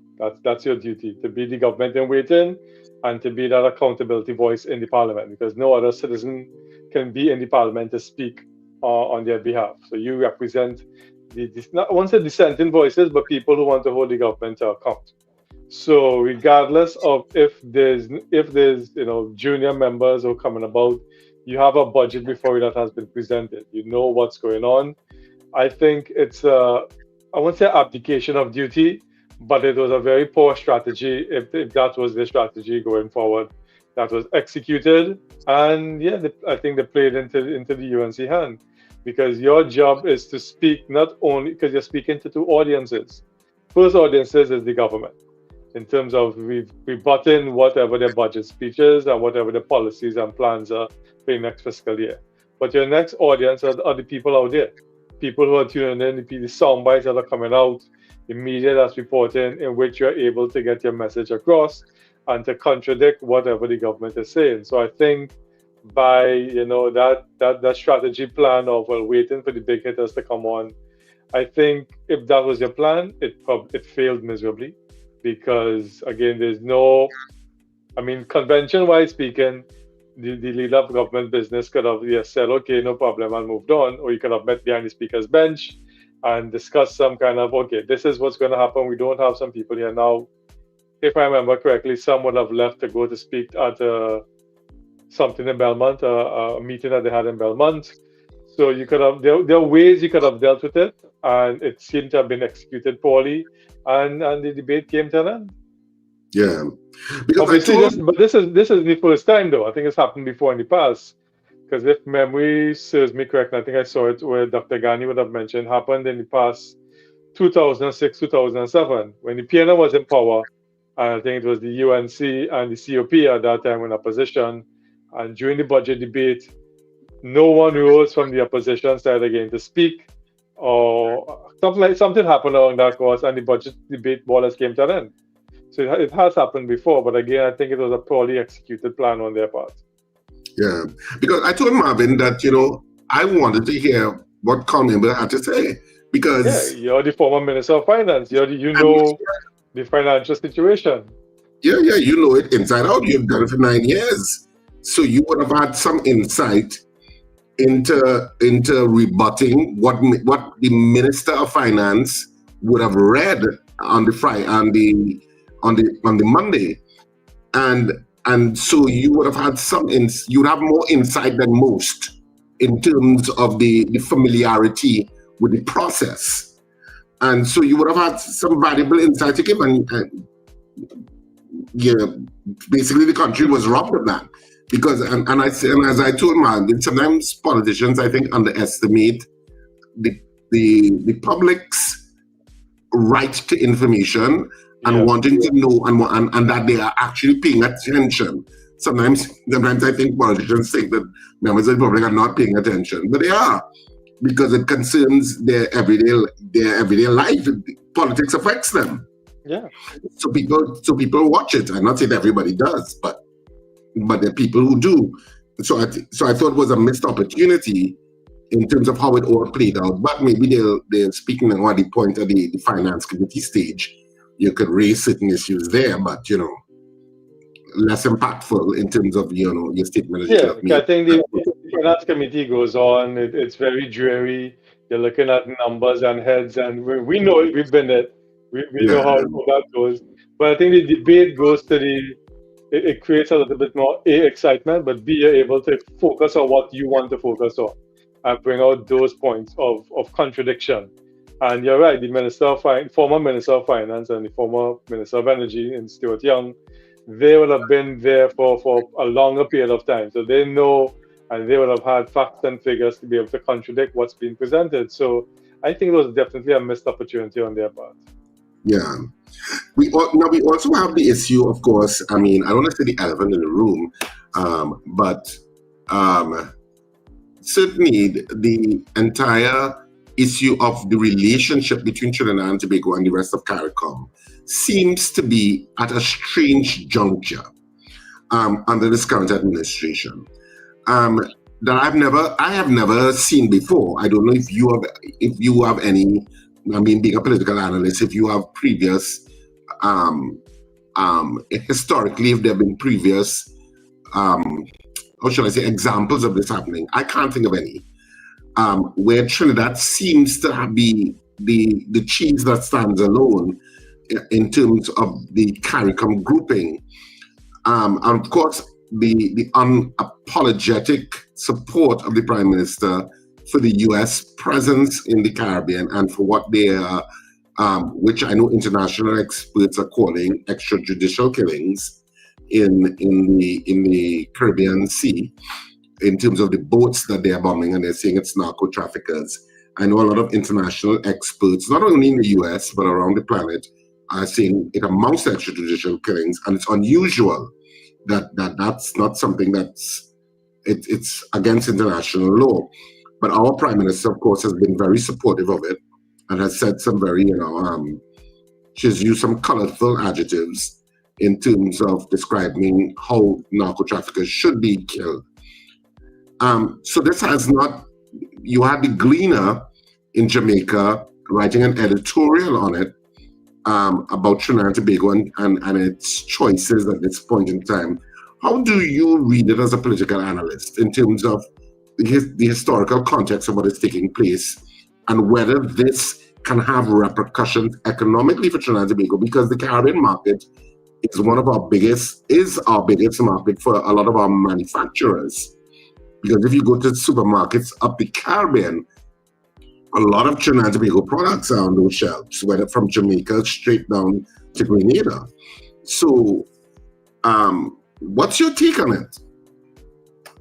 I think what the Prime Minister has clearly shown since she has assumed office, and is that there's a definitely close alignment between them and the rhetoric coming out of the US and the rhetoric of basically of Trump and the Republican Party at this time in terms of the approach they want to take.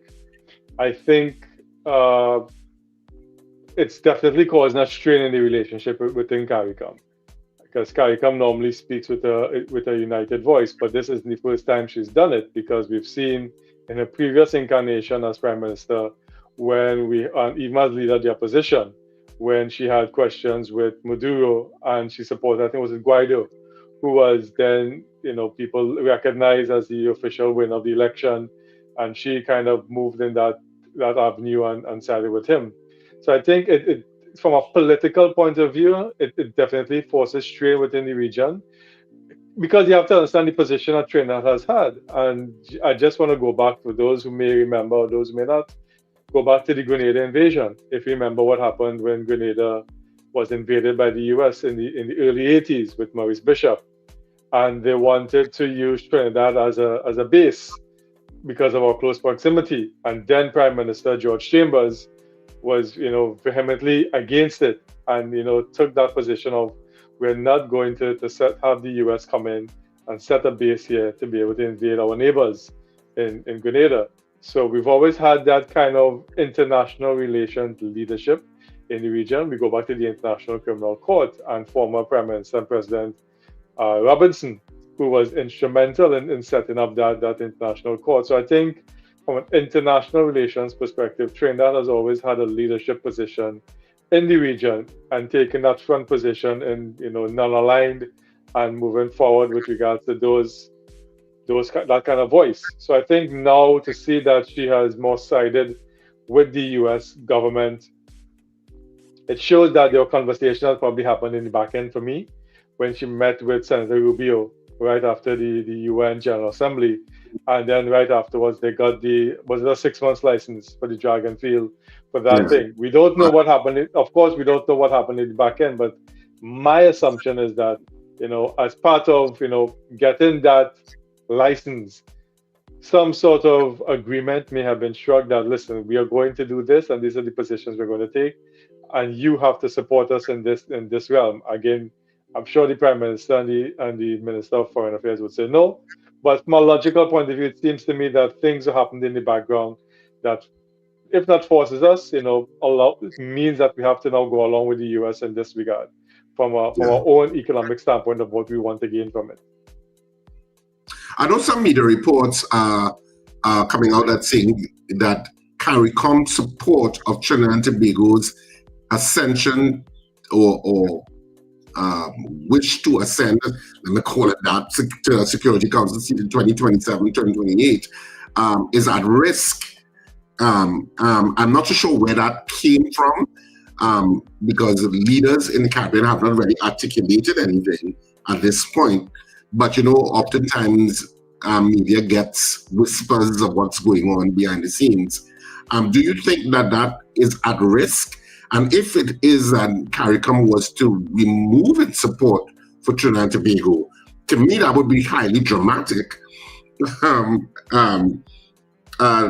would be a clear indication that Trinidad and Tobago is even more isolated. It would be the clearest signal yet to me if that was to happen. Do you think that's going to happen, or do you think Caricom is still going to bolster and hold, despite Trinidad and Tobago's support for the U.S. presence? Honestly, I don't know if it's going to hold. I think at the end of the day, with that seat in the Security Council, it's meant to represent not only you're representing Trinidad, you're representing Caribbean and Latin America in terms of having that particular seat in the Security Council. Yes, some people may say, well, it's still just to make up numbers, because we know in the Security Council, the permanent members still have a veto power. So what kind of power do you have? But you also have a voice. And that voice has generally gone to whoever it was to hold that position to represent not only their country, but the region that they come from. So we have the Caribbean and Latin America. So I think with the unity in Caricom in terms of making the Caribbean or maintaining the Caribbean Sea as a base of peace, and not fully supporting not the war on crime or the war on drugs, but the position and the approach that they're taking, which, as you mentioned, seems to have human rights implications in it. That's what they're not supporting. They're not supporting the war on drugs, because that war on drugs has hit every Caribbean country all over. So it's not that they're not supporting, they're supporting the approach that's been taken this time that seems to flaunt human rights. So I think with that, there is definitely the possibility, and I wouldn't be surprised if Caricom withdraws its support for Trinidad in terms of having that seat. Yeah. The issue of I know you talked about what took place behind the scenes with Marco Rubio and stuff. Is it, because as countries operate on interest, what's my interest in this? So there has to be some interest for Trinidad and Tobago via the Prime Minister supporting the U.S. action in the Caribbean Sea so aggressively, because she's not quietly supporting, she's aggressively supporting. So there has to be some interest in Trinidad and Tobago doing that. And is it just confined to the OFAC license? Is it just that? Are you seeing some other measure that of some concession that the U.S. is going to give with regard to the support? Because it's not low-level support; it's very aggressive support. Mm-hmm. Well, I think what we've seen with this administration in the U.S., especially Trump, is that those who support him get heavily rewarded, right? We just saw, was it earlier this week, where the former House of Representative, I can't remember his name offhand, who was accused of bribery and got kicked out of the House. I was in jail and he got pardoned. His name escapes me now. Santos. He got pardoned, right? So he seems to reward those who support him and toe his line. So while it may be now, definitely the obvious agreement is the Dragon gas deal, that if there's some kind of thing that happens in the US and with Venezuela, because it's no secret that obviously the Trump aspires to some kind of regime change in Venezuela. We've heard that he's authorized the CIA to get involved in certain aspects. So it's no secret that that's what he wants to do. So I think short term, definitely the Dragon deal has benefits for us. But I think long term, the Prime Minister's thinking is probably, well, if we toe the line and show our support here, there will be other rewards that may come our way from an economic point of view, from a tariff point of view, that would benefit the country as a whole. So I think maybe she's looking at it not short term, but long term. Short term from the Dragon point of view, but long term, what other benefits we can get as a nation from the US if we seem to support the administration right now in their actions. Do you think that the US will eventually have a physical presence on Venezuelan soil? That's $1 million question. And I think that, in my mind, I don't think it probably will, because now you're going to be joining the other big players in the world, because Russia has stakes within the Venezuelan economy. China recently invested over $1 billion plus US dollars in their economy from an energy perspective. I think Venezuela oil, apart from Russian oil, is one of the major oil imports that China has within them. So China has financial and economic interests. We know Venezuela is closely aligned with Iran, and there's that interest there. So I think if Trump or the US was to go and have some kind of instigation in Venezuela, it could stir up all other allies, because Venezuela doesn't sit alone. They have allies, and they have very powerful allies who sit with them. So I think it's going to be some kind of gamesmanship, and I hope we don't end up with a 1960s Cuban Missile Crisis, something like that happening. But I don't think the US is going to go that way, because I mean, I know there's interest in Venezuela from an oil perspective, because they sit on one of the largest reserves in the world, more than Saudi Arabia. They have rare earths, something that the US is trying to get their hands on, because China is blocking them. I think yesterday they signed an agreement with Australia from a rare earths point of view. But to do that brings in other players that I don't think Trump wants to drag himself into that right now. Yeah, I don't know the American public would take it, because he said he's going to stop wars. He doesn't want to get involved in wars, and this is a war that, you know. Yeah, and his base, I think, is not very much. Which brings me to the US alert that took place over the weekend, because the US Embassy, unusually, from an unusual perspective, put out a social media release that says there is a heightened, to US citizens, saying that there was a heightened alert, and to avoid US facilities to citizens who reside in Trinidad and Tobago, and there are quite a few. Unusual, I've never seen that before. And of course, it spurred anxiety in the population. And the state was the Trinidad and Tobago state was a little slow to the ball, even though I know Minister Padarat said they handled it professionally. I beg to disagree. I thought they were very slow to the ball in terms of the anxiety it raised in the citizenry.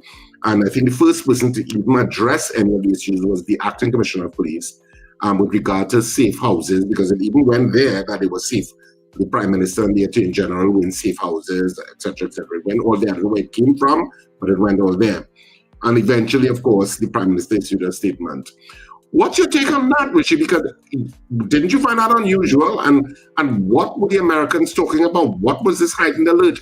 And why specifically U.S. facilities, and for U.S. citizens to avoid U.S. facilities? Yeah, it's very strange. I mean, I'm not sure, what intelligence they may have had, whether it's from a Venezuela point of view, or it may have been some kind of instigation on that end. But also you have to remember what happened this weekend in the US. There was a mass rally in the US. The No Kings. The No Kings rally, over I think from what I said, 7 point something million people throughout the US gathered and had different rallies and stuff like that. So whether it has implications with that, and you're wanting to play that, but it didn't happen to all other countries in the region, because all other countries in the region have US embassies. So it was very specific to Trinidad. So I'm thinking maybe from an intelligence point of view, it's a long weekend, it's a holiday, we know what's happening in Venezuela, So maybe out of of caution, they just decided let's play it caution. I don't know, but I definitely agree with you from a response point of view in the state. It was managed very poorly because a lot of people were not sure what's happening, and there had a lot of contradicting voices coming out. There was no single communication coming out from the government. So I think from that point of view, it definitely was. It created a sense of anxiety with people in during this long weekend for sure. Yeah. Because you're wondering, was it connected? You're right, was it connected to the Venezuela situation? Because some people went there, that they felt it was an imminent invasion of Venezuela. That's where some people went. Because when you have an absence of a narrative coming out officially from the state, people will create a narrative. That's just what happens. People start to go down all sorts of rabbit holes about where they think what this means. And nobody addressed the first thing you do is you clear your embassies and you make those areas a safe zone, because that's only going to be the first target. So because we know what happens and we know the playbook, so that created a whole sense of anxiety, and it wasn't managed well by the state for sure. Yeah. In terms of the overall budget, just getting back to the budget, because I know we're running out of time and we're just about to close. In terms of the overall budget as the statement as read by Minister Tanku, what were your takeaways generally in terms as we come to the close of the interview? What were your takeaways generally? Are you optimistic about what you did in the budget? Was it more of the same old in your mind? What you felt in terms that he got right, what you felt he got wrong? I am very pessimistically optimistic on it. I think it was a budget that kind of tried to go away from the previous budgets of the past in terms of the approach that they're trying to take in order to raise revenue. Because the biggest obstacle we face in the country definitely is revenue generation. I was very happy to see that some kind of statement was done with regards to NIS, because that's something that we've been dealing with, and it's not new. We've been dealing with this whole question of NIS for over 15 plus years. It's no secret of what's going on in the country. So to have a definite statement as to this is the approach you're going to take, that was very heartening. But obviously the biggest question for me is revenue generation. And the question of, figure the budget at $73 and natural gas at the price that he had. And when you look at forecasts from international organizations outside there, they pegged the price for next year at a significantly lower, about $50 or $60. So that has serious questions on revenue generation. I think I saw an article in the Guardian, was it yesterday, where they spoke of they're expecting to raise revenue from state enterprises by over 100 and something percent. From $1 billion to maybe $3 billion. While it's laudable and it's something that we would like to see increased revenue generation from the state sector, how is that going to be done? How is that going to be managed properly? So I think it's a budget for me that it's optimistic in terms of the approach you want to take. There are novel ideas, such as the ones with the landlord, and other areas like that. And I think something to do with government property and creating a trust or something like that for people to invest in. So novel ideas and novel ways of generating revenue. But we are still an oil and gas economy, and we still heavily depend on the energy sector. Was it yesterday we saw, was it Nitrogen or one of those entities? Nutrien that's going to shut down or looking to have a temporary shutdown of their plant and operations. So oil and gas still is the bedrock of the economy, and that projection has me very hesitant as to whether or not we'll be able to meet that. Because if we're not, then that creates a bigger deficit that we wouldn't want to have going into.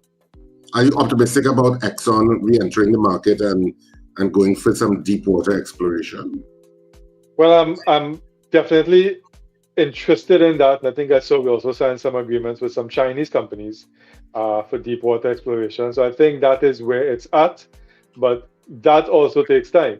You don't just go and you get the exploration license today, and by next year you get oil and gas. We know it doesn't take like that. It's a 3, 4, 5 year period in the long run. So I am excited for it, but I think from a short-term perspective, for this budgetary year perspective, it's not going to have any impact. because you have to do your seismic studies, you have to see where it's there, and then if you find it, then you have to now set up your infrastructure. So that's a long-term plan. I'm happy for it, but short-term, it's not going to be any benefit to us in the short term for sure. You know what was interesting too in the finance that came out in the finance committee is that the government admitted that the 10% increase for PSA is not included as part of the budget. And the Minister Tanku said because they weren't sure what that figure was going to be, because they had to go into negotiations, it was not budgeted for. That's the explanation he gave from what I saw last night on the news. Don't you find that a little curious? It is curious because, I mean, this money, you at least have to have some estimation of, because the budget again is an estimate, because we're estimating what we're going to spend, we're estimating what it's going to cost. Yes, things may change, and if things change, that's when you come into the mid-year review and you make little allocations to adjust it, but you need to have an estimation. And I'm pretty sure the Ministry of Finance, because, I mean, like I said, we both worked in the state, we know how the budget cycle operates. They're still able to generate some kind of estimation, whether it's going to be 3, 4, 5%, however it's going to be for this fiscal year. So definitely I find it very strange that was done. That's a huge error because that money for back pay isn't going to be anything small. It's going to be at least in the hundreds of millions, if not close to $1 billion going forward. And that has to be accounted for and estimated. If it doesn't come true, then great, you have a savings. But if it does, you have to have things put aside for that and budget for it. So I think that was a glaring error that came out yesterday for sure. Yeah, and you know how public service workers are. They already counted that back pay. Exactly. Yeah, they're ready for Christmas. Exactly. They're already thinking, oh, I'm going to get my back pay. So I don't know. It's something that the government is going to have to deal with and find that money somehow. So anyway, Rishi, thank you so much for the conversation this morning. Always a pleasure to speak with you and, of course, your expert knowledge on these issues. All right. Thanks a lot, guys. Enjoy the rest of your day. All right. Of course, so that was Rishi Maharaj, political analyst, of course, and transparency advocate. And of course, we are straight into our news at this point. We are on a little past 8 a.m., but let's say what?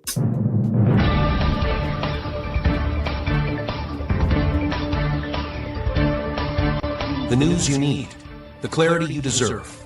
Local, regional, global. This is Net Radio News Now.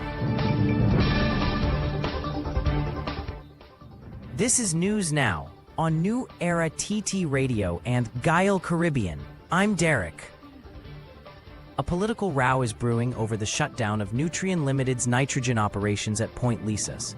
The company announced a controlled shutdown starting October 23rd, blaming restricted port access by the National Energy Corporation and an unreliable gas supply. Nutrien says the suspension will continue until a sustainable operating environment is restored, though it will meet its 2025 production targets through North American plants. Energy Minister Dr. Rudal Munilal blames the former administration for failing to renegotiate port contracts, saying talks with Nutrien and other operators are ongoing. But former Minister Stuart Young has hit back, calling the closure the first sign of collapse of the energy sector under the UNC government. He accused the administration of destroying investor confidence through mismanagement and board shakeups at NEC and NGC. Discussions are expected to continue in the coming days. Prime Minister Kamla Persad Bissessar says she simply does not care if other Caribbean countries withdraw support for Trinidad and Tobago's bid for a United Nations Security Council seat. Her comments come after reports that some Caricom leaders are unhappy with her government's support for the U.S. military buildup in the Caribbean, a stance that goes against the regional position of maintaining the Caribbean as a zone of peace. Persad Bissessar said her only concern is for the people of Trinidad and Tobago, insisting that the U.S. is the only nation helping to fight drug and arms trafficking.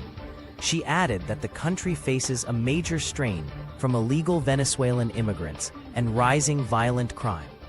Former Foreign Affairs Minister Dr. Amory Brown criticized the Prime Minister's comments, warning that her isolationist foreign policy could damage Tobago's regional standing and jeopardize its Security Council campaign for 2027 to 2028.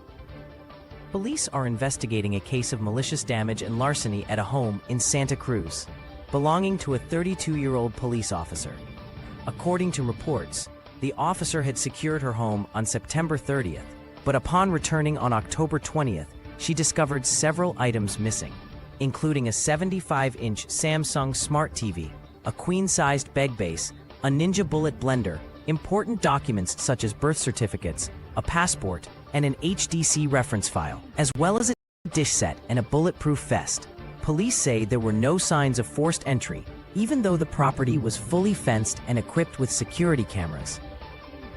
Also, a 51-year-old woman was robbed at gunpoint at her Orapuni Gardens home on Monday afternoon. Police say the victim was in her garage around 5:20 p.m. when 3 masked men jumped over her back wall from the western side of the property. One of the men was armed.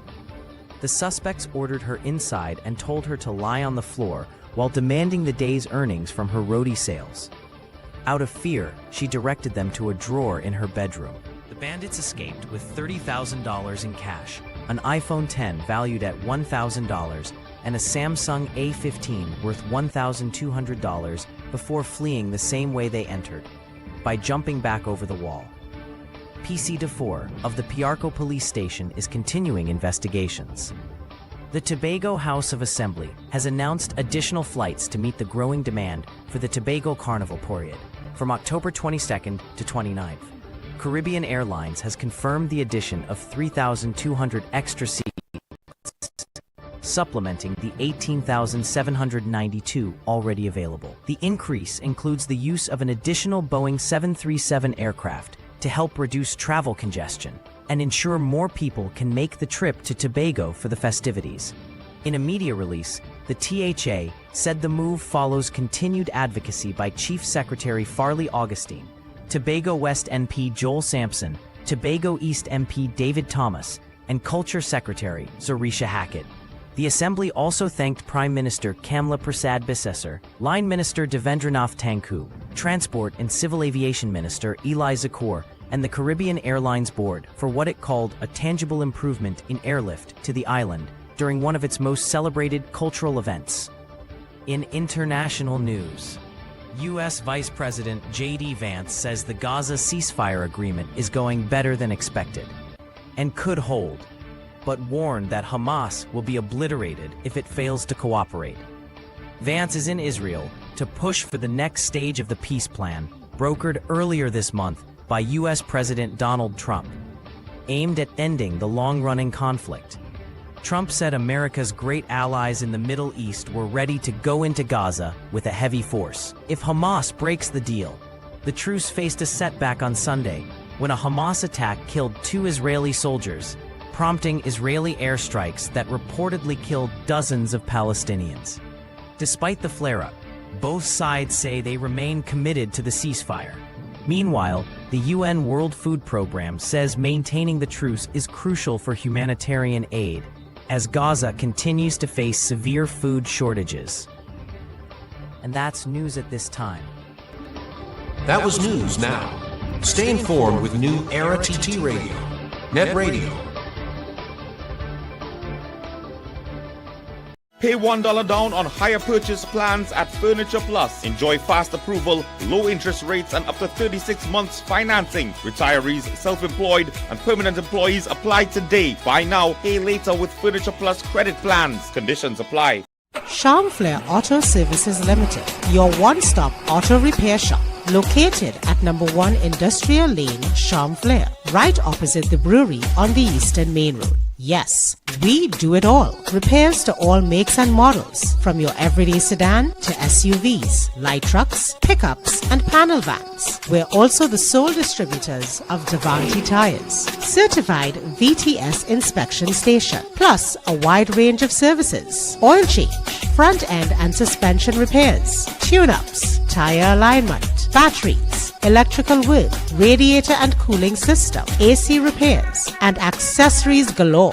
We offer pickup and drop-off service too. Call us today at 662-6545. or 662-6572. Follow us on Instagram and Facebook. Charmflair Auto Services Limited, number 1 Industrial Lane, Charmflair. We do it all. Advertise with us on New Era TT Radio, the fastest growing streaming platform for talk in Trinidad and Tobago. Audio and video ads welcome. Elevate your brand with us. Connect with us at newerattradio@yahoo.com or call us at 299-5156. Now what are you waiting for?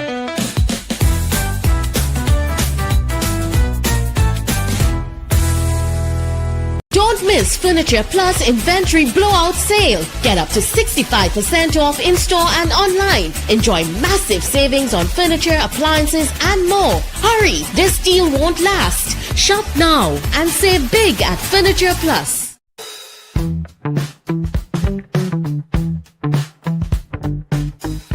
S&H Rumbox, 137 Western Main Road, St. James, for all your retail and wholesale needs for alcohol and non-alcoholic beverages.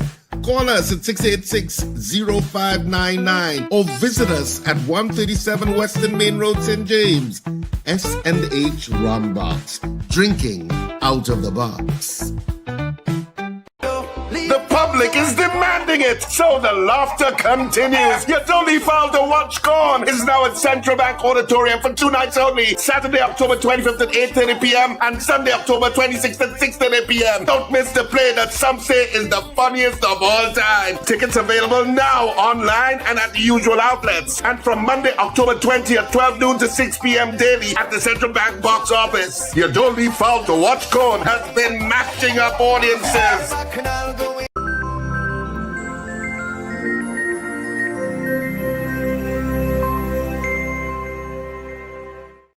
Of course, we are back and we are in the final moments of, the final couple of minutes in the show. CJ, you are on now, right? Yes, sir. Okay. I think I'm still here with you guys too. Oh, you're still here? Okay. Okay. Yeah.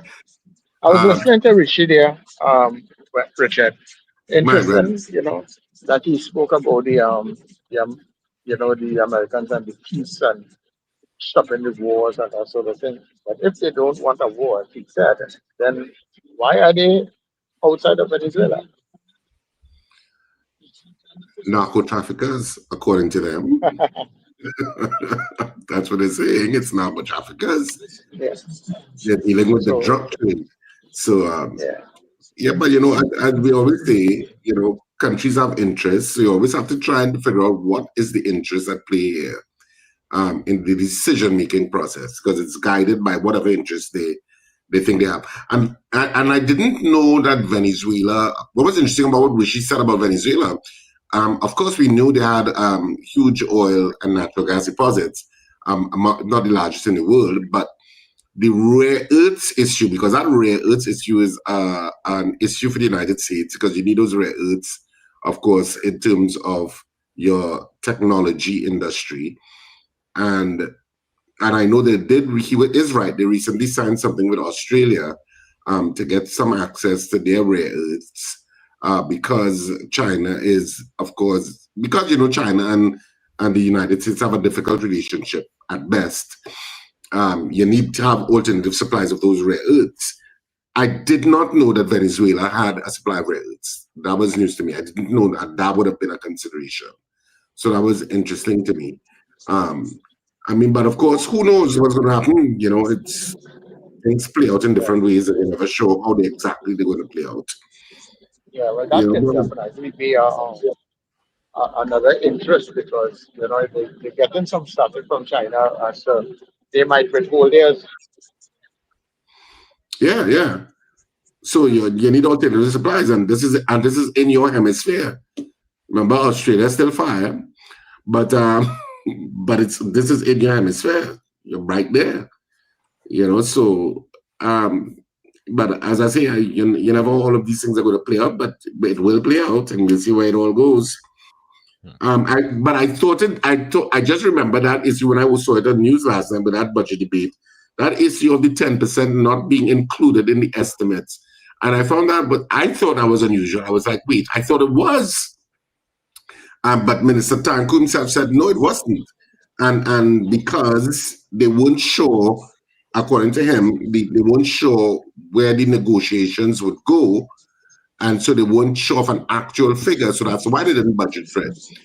But you've already indicated to the CPO a certain direction in terms of what the state is, where the state is willing to go.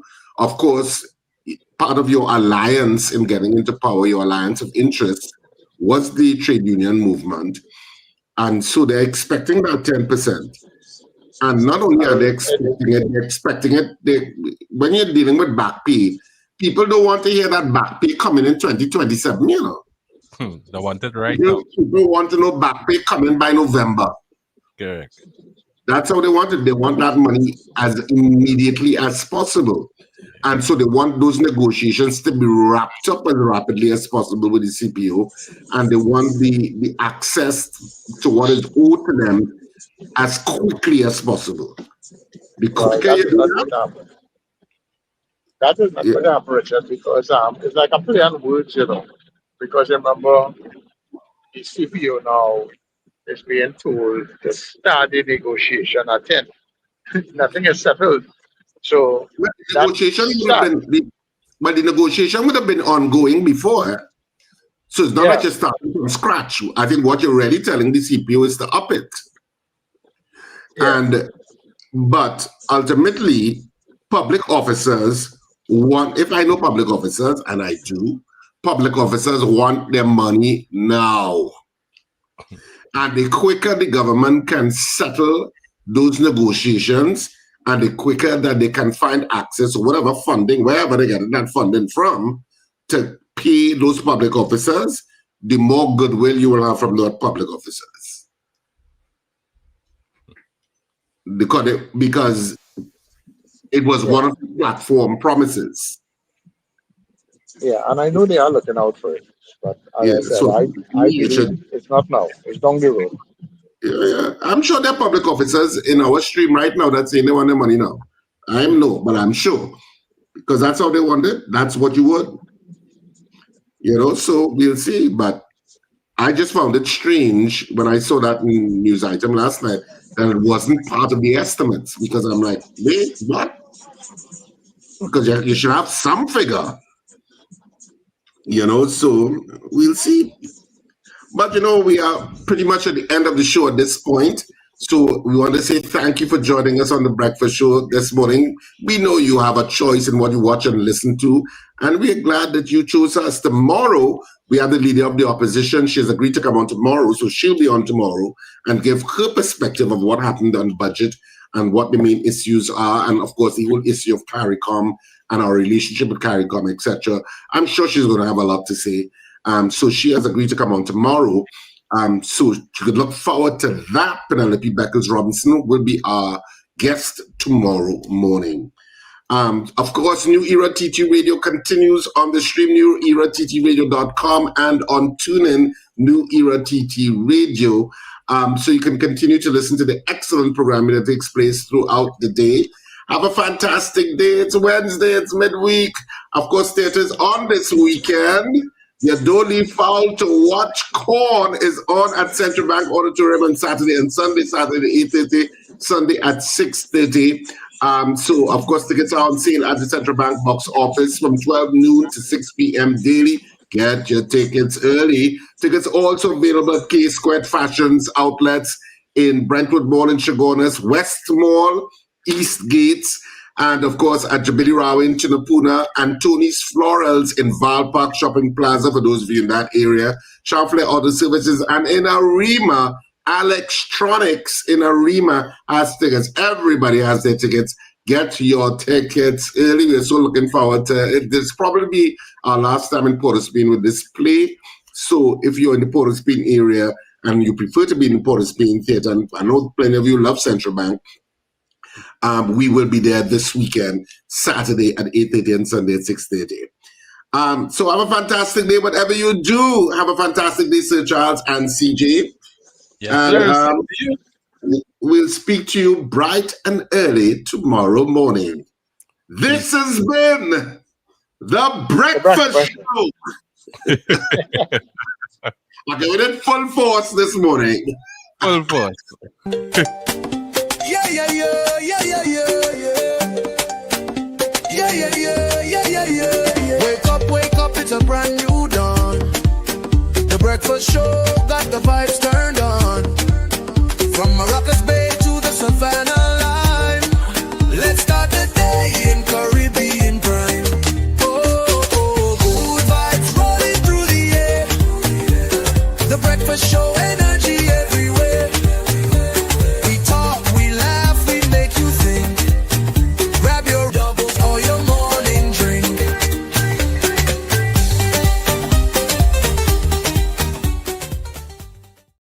Mid-morning just got better. Join Sir Charles for the mid-morning mix and mingle, where good music, real talk, health, and family matters come together, and your voice is heard.